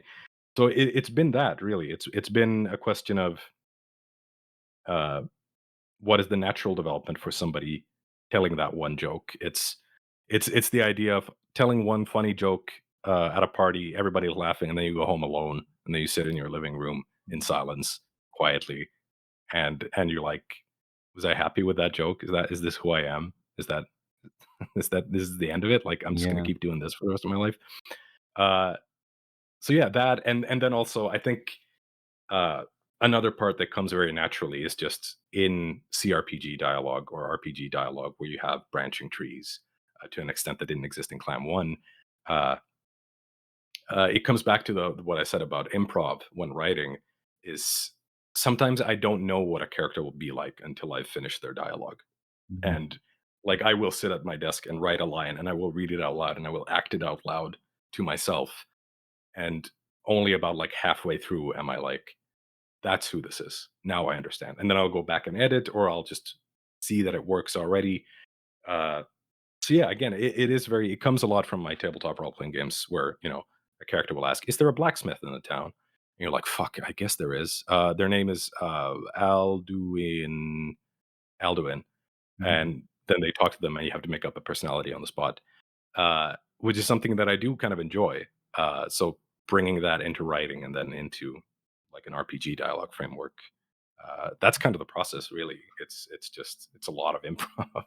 Yeah. No. Well, it's working so far. And again, it's fascinated me actually. A lot of what you said about your creative process, and you can see you can see all these links in the chain and why you're able to deliver on a lot of the things that you're delivering on, like the comedy, the DMing, and now you're a game maker. It's yeah, I find it fascinating, very fascinating indeed. Thank you. Yeah. No, it's. I think it comes from. I think you're 100% right. I think like tabletop games, especially, are the core of what I do. What I do. Um, and I think part of it comes from the a kind of a bias or a prejudice I have to myself of world building and story. That is, I would hate to assume that anybody cares about the story I have to tell. Like, I dislike the idea of saying, "Hey, this is the story that you're going to go through, and these are the options to get through it." Uh, I want you as a player to feel like you can not give a shit and still gets a fun experience out of it. it's like when people talk about tabletop campaigns and their homebrew worlds, and they're like, "Oh yeah, I've done this like amazing world building. Like I have mapped out the sewer system of this town. I have like the entireties, the intricacies of their economy and their trading and so's and so's. Like the logistics are all there, uh, but it takes a lot of restraint to not talk about it or to not tell it. And I feel like it's an issue that a lot of game writing especially runs into, where there is an assumption that you care about the world. There's an assumption that you will want to know how the sewer system in this town works, Mhm. when really I don't really care about that. Yeah. Uh, and I think that that approach kind of helps inform that the design and the kind of idea behind the writing is, no, I should be able to say like, I don't really care. Can you get to the point? Or I don't want to engage with this part of the world building. I don't want to engage with that part. You can if you want to, but you don't have to. And that goes back to the story of just uh, if somebody plays Clam 2 and their takeaway is that I don't know what the fuck that story was, but I had a good time, Mm. then that's more than enough for me. Like to me, it is the moment to moment player expression of choice that is the Mm. interesting part. And so it's less about, I don't consider myself a storyteller. I consider myself a craftsman, which sounds so fucking pretentious when I say it. But like, I care about the art, or like I care about the craft of the art. I Yeah. care about, if I enter this place, what are the 16 variables that might affect my next dialogue option? Yeah, That is the stuff I really love. I noticed that actually. I had a quick glance, and you are not very good at keeping up with your Steam posts. So I have to highlight that. No, But the last one, the last one, January last year, yeah, and I there was something that stuck out. Yeah, sorry to pull that up, to pull that no, on no, you. it's all good. It's all good. It's but what there was a good point in there. What I'm getting to, this wasn't a calling out of your It could social. be. It should be, honestly. A lot of This people was are shouting into it. there was a reason I'd come to this part. You'd written in there about the thing that you liked the most about RPGs was the possibilities, Yeah. and the fact that you can have, and this is something that Argo talked about at length, was, and again Dora as well, when she talked to me about the creative process, was good RPGs do have that percentage of dialogue that maybe 80% of your audience will never see because they'll Yeah. mainline it, but their main line is still going to be slightly different because you made the effort to put in enough variables that people will have different experiences. Take Skyrim just for, or Baldur's Gate 3, probably a better Mhm. example.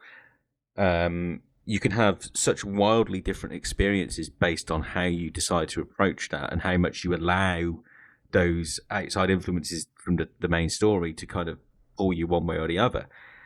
And this is why I have such a big problem with the direction that like Final Fantasy went in, where they started going really linear. Was that I was Yeah. like, I've lost a lot of the magic now because like I've got nothing distracting me from the world-ending god that I've got to fight. Yeah. And yeah, it's a similar thing. So yeah, I just wanted to praise you for that philosophy. And it segues nicely into my question actually. Good at planning these questions and these tangents now, I've realised. If I could Yeah, give we're myself all over the place, but if I I'm could having a give good time so if far. I could give myself a pat on the back. Well, this is why I write the questions, not necessarily Yeah, because yeah. I'm ever going to ask them, but if I get lost because we talk a load of nonsense, I at least got something to come back to. I just wonder, like we've already pointed out, Clam Man is pretty short. I mean, I tried my best. I clicked absolutely everything I could because I was trying to Yeah, soak yeah. it up, but clocked in at under 2 hours.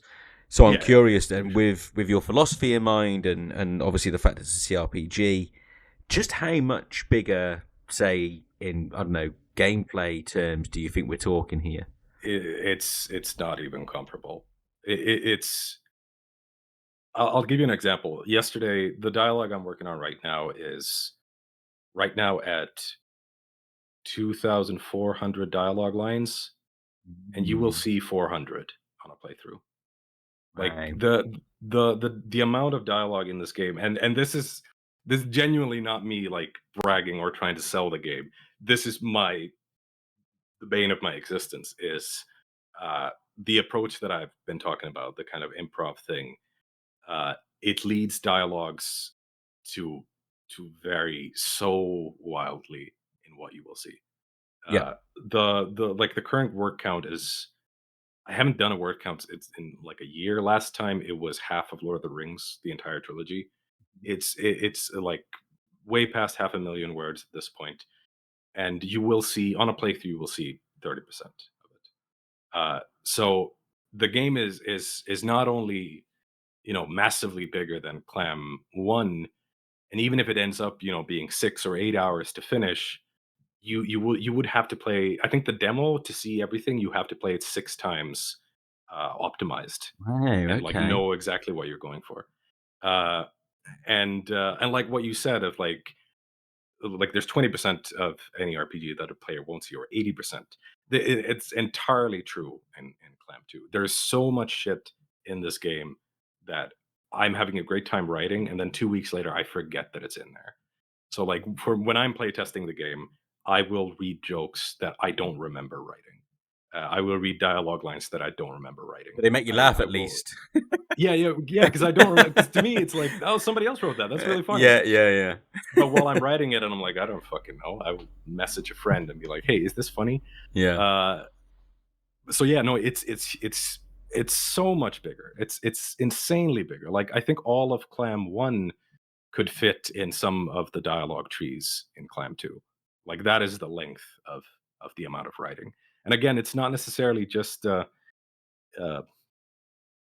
it comes down to uh, like an aspect that I really love in role playing games. Like I mentioned Arcanum earlier. Arcanum is super reactive to everything you do, like your class, your race, your everything, your choices. Uh, and every time you play it, you can get a new experience. And I have every time I've played it. Um, and so that is really really important to me. And I think there's a aspect of like insecurity in there, of like, okay, I saw Disco doing it, right?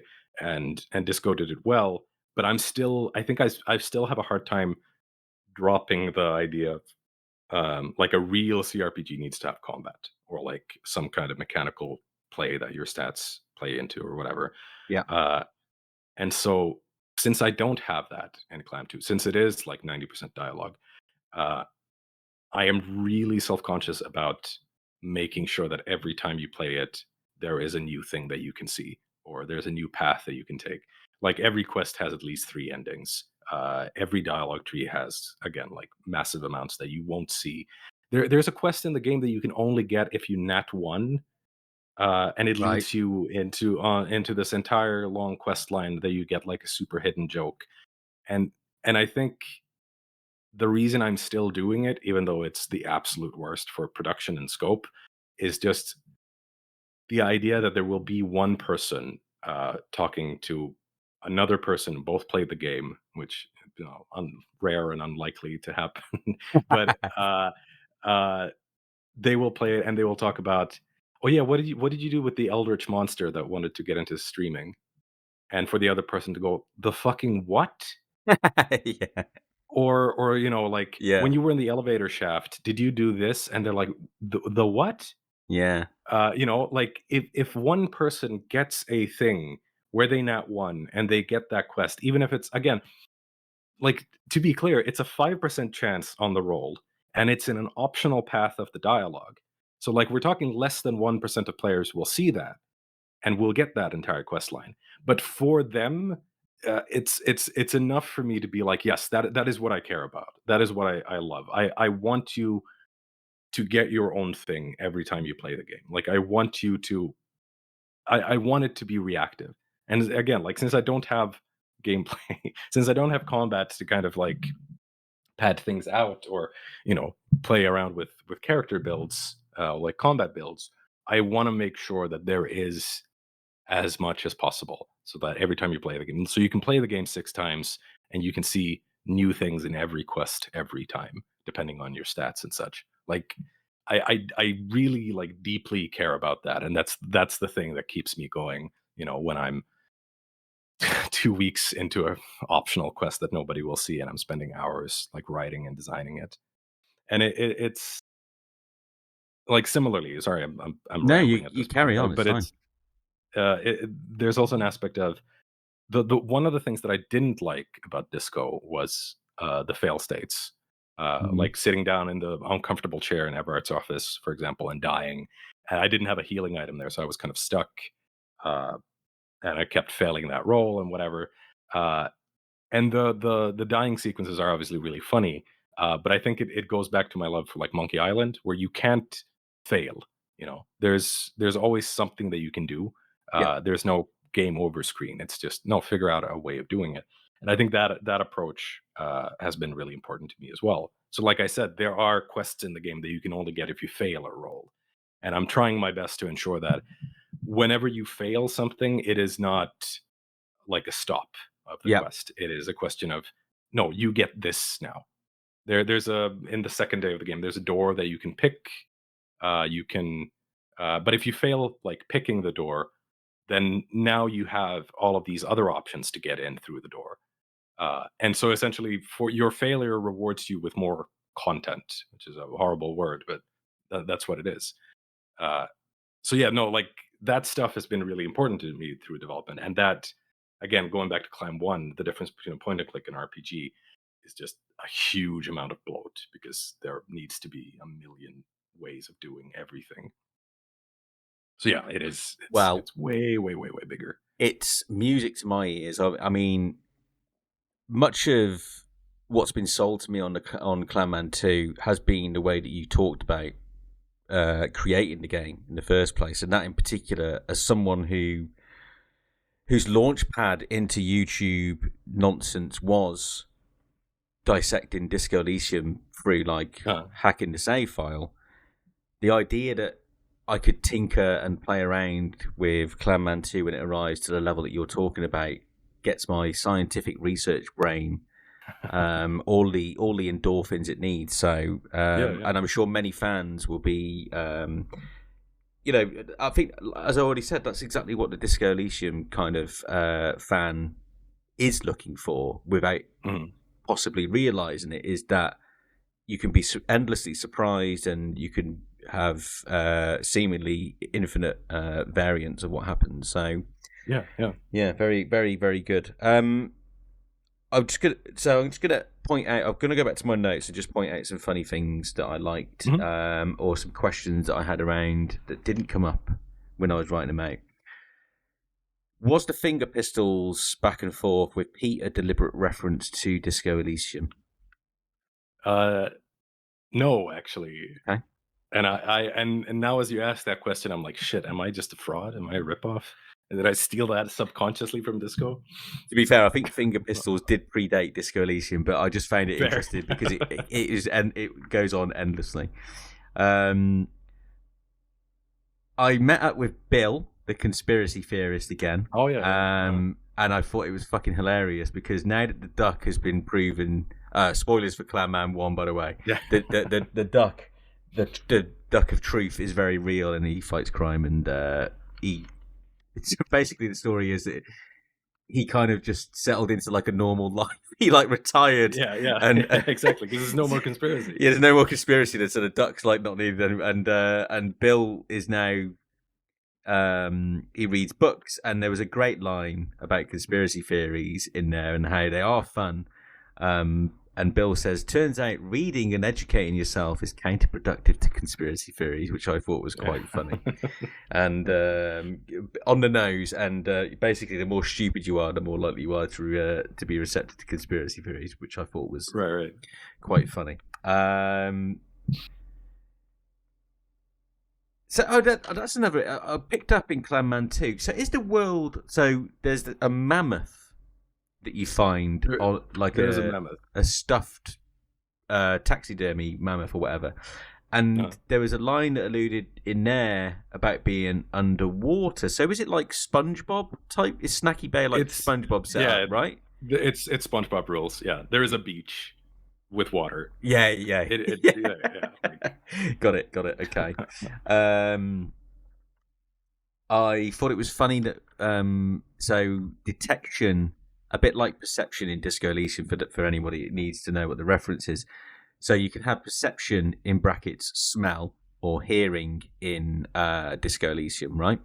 And when you're next to the sewer, it obviously smells how sewers do, mostly of shit.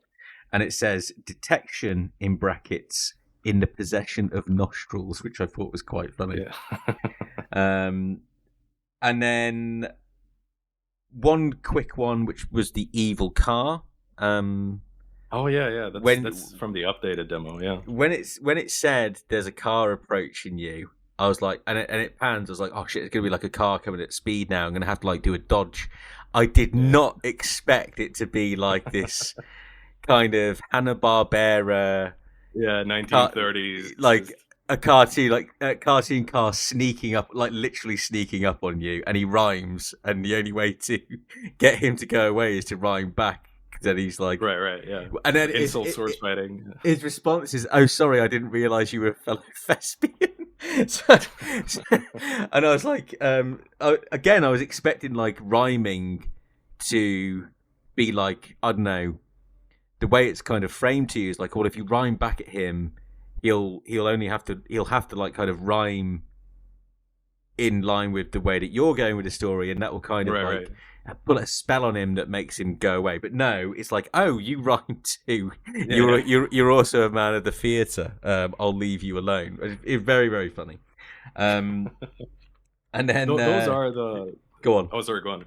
Well, those are the most fun moments for me as well. I think it goes back to the Monty Python reference of now for something completely different, or Albatross, or et cetera, where the funniest moments to me and the most fun I have in that game is when I can do something that is completely out of left field, and just unexpected, because then you get a moment to like surprise the player again, right? Like so with the car, that was and again, it's that improv thing of like, okay, well, what do I want to do here? And then I randomly get an idea of like, okay, well, it'd be funny if there was a car that is rubbing its hand because it can't wait to murder you. And I'm like, all right. And then I just take a break from Unity. I sit down on the couch, I draw and animate it, I put it in, and I look at it, and I'm like, okay. Yeah. And then that's it. Like, those are the things that I really love doing, like the little random ideas that I can just pop in. Well, it was fantastic, and it leads me on to another one quite nicely, which was I went to the apartment. First of all, I spoke to my houseplant who wanted some food. Oh, yeah, and then what was, I think, certainly in the demo, the finest example of what we've just talked about here. I don't know if I should spoil it, because it's so fucking good. In fact, I'm not going to spoil it. Actually, I'm gonna make people go to your demo. Put it this way: you have to settle some differences in the fridge. Yeah, and it's political, and I was like laughing purely at the absurdity, and I was like, I couldn't believe what was going on. I was talking to my houseplant, and then I went to get some food, and it turned into, I guess the biggest comparison I can draw without spoiling too much is, I was like, this is Clam Man's answer to Animal Farm, but replaced with food in the fridge. So that quest has one of my favorite lines in the demo, which is a character will tell you, like, do you dig, Clam Man? And your response can be, I'll dig your fucking grave. Which is, there's a lot of like lines in the game that I like. I know this is not objectively the funniest, but that's one of my favorites. In the demo. Yeah, fantastic. Yeah, really like that. Like, so for anyone that goes and plays a demo, and I insist you do because it's very good. Go and find your apartment and deal with the houseplant's need for food. It's very, very funny. Okay, I'm going to ask you one more question, and then I'm going to ask you some stuff about Disco Elysium, as I do to close off. Final question about Clam Man 2. Do you have any idea when you're going to finish it and release it? um, a little bit. I have. Um, I can't talk about it right now, but I have something. I have a project that I'll be moving to later this year. That I was offered a writing position on, which I'm excited for, uh, which starts in August. So currently, I'm looking, and I can't say an exact date, but currently I am looking at making the game finishable, start to finish, by the end of summer, by the start of August. It's still going to take a little bit of time because there's jokes in there that haven't been finished. There's some scenes that need to be fleshed out. There's some side quests and polish in general and just playtesting. Um, I would love to be able to say 2025, end of this year at some point. I don't know how realistic that is. It depends on how busy I'll be with this other thing as well. But I would love to be done with it because uh, development time on this game has been like 3 years. I Yeah. went full time on it in 2023, so it's been 2 years and then like about a year total. But in between that, it was on hiatus while I was working on other projects and trying to find funding for it and so and so. Um, but it's been in the back of my head since like 2020, and 5 years to me is starting to be like that. Okay, I'm ready to move on to something else. Yeah. So I would love to finish it by the end of the year. I can't promise anything, but I'm really hoping it'll be 2025. Amazing. Well, thank you for sharing. I hope it goes well. Very excited to see any news on that, as I'm sure everybody else will be. So, going to be a good year for CRPGs the next year or so, I think, because there's a lot of good stuff coming out. Yeah. Okay. Well, I'm glad to hear that you are a Disco Elysium fan. Thank God, because we'd be screwed here. That's going to be a running joke now for anyone who listened to the Ted Litchfield episode last week, because I said the exact same thing. So I'm sticking with it now. So, just how did you first hear about Disco Elysium, Martin? Can you remember kind of why you picked it up in the first place? I think I heard about it first in reference to the writing. I don't remember exactly where, but I remember reading something about this RPG has some of the greatest writing since Planescape Torment, and that immediately piqued my ears because obviously Planescape Torment is fantastic. Uh, and then I'm kind of slow to start new games unless I'm like specifically looking forward to them. I love trying smaller indies and such, and I think Disco at first seemed a lot more triple A. Well, not triple A, but like clearly, I'm drawn to games made by single people, like solo developers and such. Like I always love seeing that. And Disco seemed like, oh, this has like production values clearly because the game is gorgeous and just like smooth. It's just beautifully like polished. Yeah. So it took a while for me to actually try it, but it was in the same year it came out, like maybe a month or two after release, and it just kept coming up as like amazing writing, or I would see a screenshot of dialogue from it, or I would see characters and so and so. And it's an isometric RPG, which typically I just jump at whenever I get the chance, anyway. Um, so yeah, I just kept hearing really good things about it. And I tried to stay away from spoilers or from any idea of what the game was about. And then I played it, and I was just completely within the first like hour. I was like, okay, all right, we're upping up the level of You're writing in. that you can do. Yeah, yeah, yeah. Yeah. And it was partially just out of love for the craft of seeing, oh wow, this is an RPG with good game writing and like good design in the writing and how it's conveyed to you. But then also just the story itself is really entertaining. It's really good. I really liked it. Me too, believe it or not. Yeah, yeah, yeah. Who'd have thought? um, do you have a favourite character in the game? Fuck, I saw that in your questions earlier, and I'm like, shit. I think there is an aspect of me that really loves. Uh, I forget the exact name. Ultra wealthy light bending guy. Oh, Mega Rich Light Uh, Bending Guy. yeah, mega rich light bending guy. Yep. Yeah, that I really love. I think the easy answer is Kim. Uh, but I assume everybody says Kim.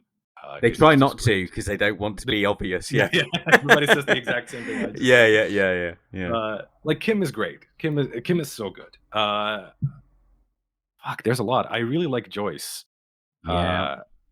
I They Kuno is such all. a shit. Yeah, Kuno. I mean, Kuno is my favorite, but they all. This is the thing, Yeah. right? They all have facets of them and parts of them that are just fantastic. Even I tried to test the water the other day by saying Measurehead was a better character than Kim Kitsuragi, and I got absolutely torn apart on Twitter. Measurehead is really good. Yeah, I think my message. I was semi-serious when I said it because I feel like Kim as a guiding, friendly, pretty much he is what he is, simple, nice guy, is an easy thing to write. Measurehead was I think it took like 4 people to write Measurehead, right? Because the complex nature of him. So I don't think that quite got across. Yeah, I don't think that quite got across. So this is my public apology for that, Disco Elysium fans. But like Kim Kitsuragi, absolutely love him, but I'm in a place now where I find other characters more interesting, if that makes sense. I like the veterans as well. I forget their names. Renee, the ones Renee, yeah, and Gaston, they're great. Shit, no, there's I have a really hard time picking one, honestly. Mm-hmm. Kim is the easy answer, but like out of I see your point though, and I kind of agree. Like I think Measurehead is more interesting. Like he has a more striking presence than Kim. Yep. Like from his very first line, which is it like your degeneracy? Your body betrays your degeneracy. Your body betrays your degeneracy. That's what it is. Yeah. Well, I mean, and even mechanically, I think he's a genius piece of game design because he basically forces most players into being racist. Because it kind of takes that whole, you have a quest to get past this gate, therefore this is the thing that is stopping you getting through that gate. What are you going to do about it? And you've got 2 options, violence, and you look at him and you think, I'm probably not equipped for this. But there's this really easy one that you can take if you want, which is to sign up to his advanced race theory. Yeah, exactly. and then it's like, I find that as a dynamic really interesting as well. I love those choices. I think it's something that Disco does really well, and it's actually I agree. Like the Disco has a lot of moments where either by failure of a roll or by what is easy. Like the game courses you into picking choices that you don't usually pick in an RPG, which is really nice because it tends to be, it's that old like Mass Effect statistic of BioWare looking at did people play Renegade or Paragon, and it's like 97% Paragon and then 3% Renegade. Because people will say something mean in a game, stress out about it, and then reload a save to be nice. So like forcing the player to say something outlandish or fucked up is just fun, and it leads to more fun in the game. Like I try to pull that in Clam too, where failing is a reward because usually the funnier option is behind a failure. Yeah, of course. Yeah. Was there any particular story or quest or subplot that stuck out as a favorite in the game? I don't know if it's a favorite, but the one that always sticks out to me is finding the guy dead on the pier and having to tell his wife, because it's not a fun quest. There's nothing funny about it. There's nothing humorous about it. It's just like painfully real and sad. And I don't know. It's the first one that comes to mind. So like, take that as you will. Well, I think that one always sticks with me. It's one that pretty much everybody says, to be fair. And it actually starts off funny. It's completely absurd at the start. Like, you're bothering this woman for no reason about this missing Do you husband. have a quest for me? And so like you again, it's like it does this so well, where you think like it does a lot to convince you that the path you're going down is a waste of time, and then proving that it wasn't. Like the Yeah, Phasmid, for example, yeah, is exactly. you spend all of Yeah, your and time it's thinking it's absurd, and then it turns out to be the biggest miracle in all of Revachol. yeah, yeah, Yeah, and it's and the fact that it is the quest when you finally get it is so miserable. yeah, And it feels like it feels like the designer's saying, like, "Yeah, you wanted a quest, asshole? Here, do yeah, this. Enjoy." Like, aren't you having fun? Aren't you engaging with the content, you piece of yeah, shit? yeah, Like, I love that. I enjoy doing that myself in writing as well. Of yeah, just like, yeah, no, you said you want to do this, let's fucking do it. yeah, yeah. Um, do you have a favorite quote or a line in the game? Fuck. It just. I was thinking about it just now when I stopped myself, and now I forget. The one I mentioned earlier with the fascism was like, yes, but also women. That's one of my favorites because it's such a it just goes straight at you. I Mhm. think less of a quest and more of a, and I think a lot of people have the same thing. Uh, when the game accuses you of being like a cowardly fucking centrist, Oh yeah, uh, yeah, of like, all right, you'll fucking pick an option. You can't just sit around and sit on the fence about these politics because they affect everybody around you. So yeah, when a game calls you out for that the first time, uh, same with like the world's boringest cop, yeah. or most boring cop, or however they The phrase it. world's most Uh, boring centrist, I think it is, or something like that. Or is it? yeah, yeah, yeah, Yeah. yeah. That's I love that one. That one's is just really good. There's a bunch. I'm sure there's that weird shivers line of like referencing the, is it a fucking DMX song? Oh My yeah. brother Wear the hood. with Wear a the hood. with a Wear the hood. hood Yeah, up. yeah, yeah. Yeah. That one always gets me. It shivers in general is just like a gold Mm. mine for good lines.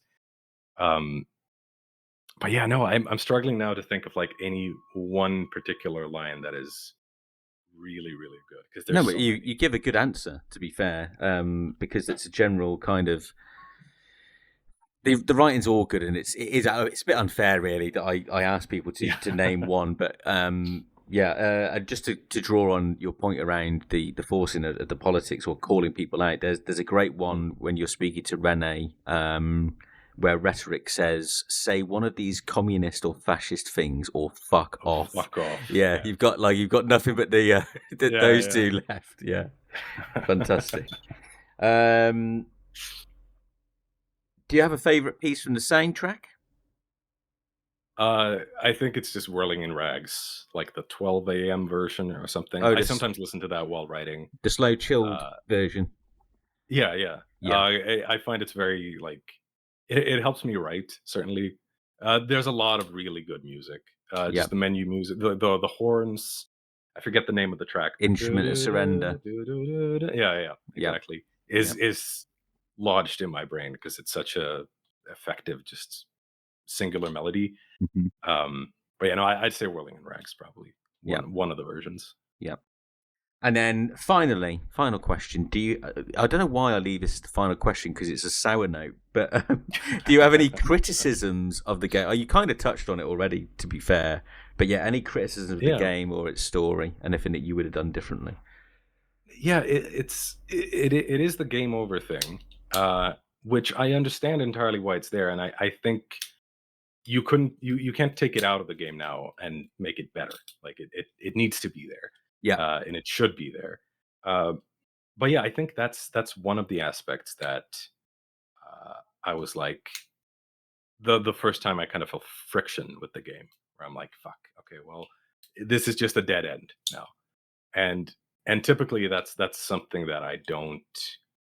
uh, that I don't enjoy in role playing games. If there is a dead end, mhm. uh, that usually bothers me. Like I'd prefer then if there's a way of abandoning a quest or just not doing it. First time I played, I didn't want to work with Everard to get the gun back, so I never did. Yeah, For example, and I couldn't find like another way of getting it. Uh, yeah, but again, like I think it's a thing that Disco is written to be very um kind of antagonistic towards the player. Yep. In a way of like, no, like what you said, like say one of these communist or fascist things or fuck off. Yep. It's just forcing you to do things that you typically don't want. So I think I can't really take it as I can't really criticize the game for following its own design. Like that makes sense. Yep. Um, but I think that some options, some quests, it would have been nice to have more options to kind of go through with it, or different directions or paths to take them by. And very very minor criticism, very small thing. Uh, and this is like a personal pet peeve of mine in dialogue options. When you can ask a question and it leads into another tree, and then it goes back to the main again, and you can pick it again, and the characters will say the same thing again, but you can pick a different option and kind of go through it. But that's very much kind of a personal pet peeve of mine. Like I in Clam 2, for example, I want, if you make a choice, that is the choice, and that is what the conversation was, and that's the end of it. Like I don't want to be given the option to go back and see what are the other paths. Like Yep. I like to I prefer when games kind of maintain that illusion of like you go through the dialogue once, and what you did and what you said is what happened. You don't get the option to see it again. But again, like that's a very minor like design. I agree with you though, actually. Yeah, I because like doing the videos for the channel, I mean, it benefits me because I can go in and I can just go through the options and get it all in one video. But then I was like, you start to see all of the very, very different responses, and you're like, okay, well, if I did the first one the first time, like, which one is the one that's now written in stone? Which of I've just now gone back through and cycled all 5 options. Which one's now law? Which one's the version which that is I'm canon? What am I moving forward with? Yeah, and to your point on Everart, I agree with you there as well, because I did feel like there's a real kind of is it ludo narrative dissonance where it doesn't quite make sense that. So you can, if you go in for a second run and you know all of the places to look for your gun, like you go to Bird's Nest Roy and you figure out what you did with it, and you can build up the biggest picture of where your gun is, and go to Everart and still have the exact same outcome where you have to go and get it from this location. There's no way to subvert that. I get it, to your point as well. Like there is also something beautiful about, no, this is the story we want to tell. Yes, you can play around with it a little bit, but we do want certain things to happen a certain way for the reasons that we thought of. But yeah, I think a bit more flexibility on that stuff would have been welcome. Would have been nice, yeah. I think it gets a lot of inspiration from Planescape, where Planescape Torment similarly has a lot of quests that only have one ending, but the tonal differences in your responses can change quite severely. And I think Disco does a very similar thing, where you start at A and you end at B always, but the kind of horizontal depth to it is quite decent. It does taper into one ending. But it gives you a lot of options of how to express that. Like Planescape does the thing that I think Disco took from them as well, was you'll have 4 dialogue options. One is yes, one is no, and then one is lie yes and lie no. And ultimately they kind of resolve the same way, because the character might not know, the NPC might not know that you're lying. But for a player, it's really interesting, because then you can be like, it kind of feeds into the role play aspect of it a little bit. But yeah, if I were to choose, I would rather have different outcomes than like different outcomes from that horizontal depth than just the horizontal depth into a single resolution. Well, that's all of my questions spent and used. We're at the 2-hour mark. It's a nice roundish number. Well, it will be once I trim out a couple of bits. Thank you very, very much for joining me. I had a really fun time talking to you today, Martin. It was really fascinating. It's a shame that we've reached the end of it, because I feel like this is stuff that I can go on about for hours. So it's... Well, in whatever world you find yourself in after the release of Clam Man 2, you're more than welcome to come back on, where we'll talk about the game. Yeah, be happy we to talk about whatever else you're up to next. My door is always open as long as I don't become like a right-wing grifter or something and turn all my audience away. That is how you make money. That is yeah. If all else fails, that's where you'll find me YouTubing next to Asmongold or whoever the fuck is sitting in your office being like, "Fuck, it is women's fault." Yeah, exactly. Yeah, or come full circle. I've gone full fascist route. So keep your eyes out for more news on Clam Man 2, everybody. I think it's been a fantastic episode. I've been David from the 41st Precinct. My guest has been Martin from Team Clam. Thank you all for watching, and we'll see you again on the next one.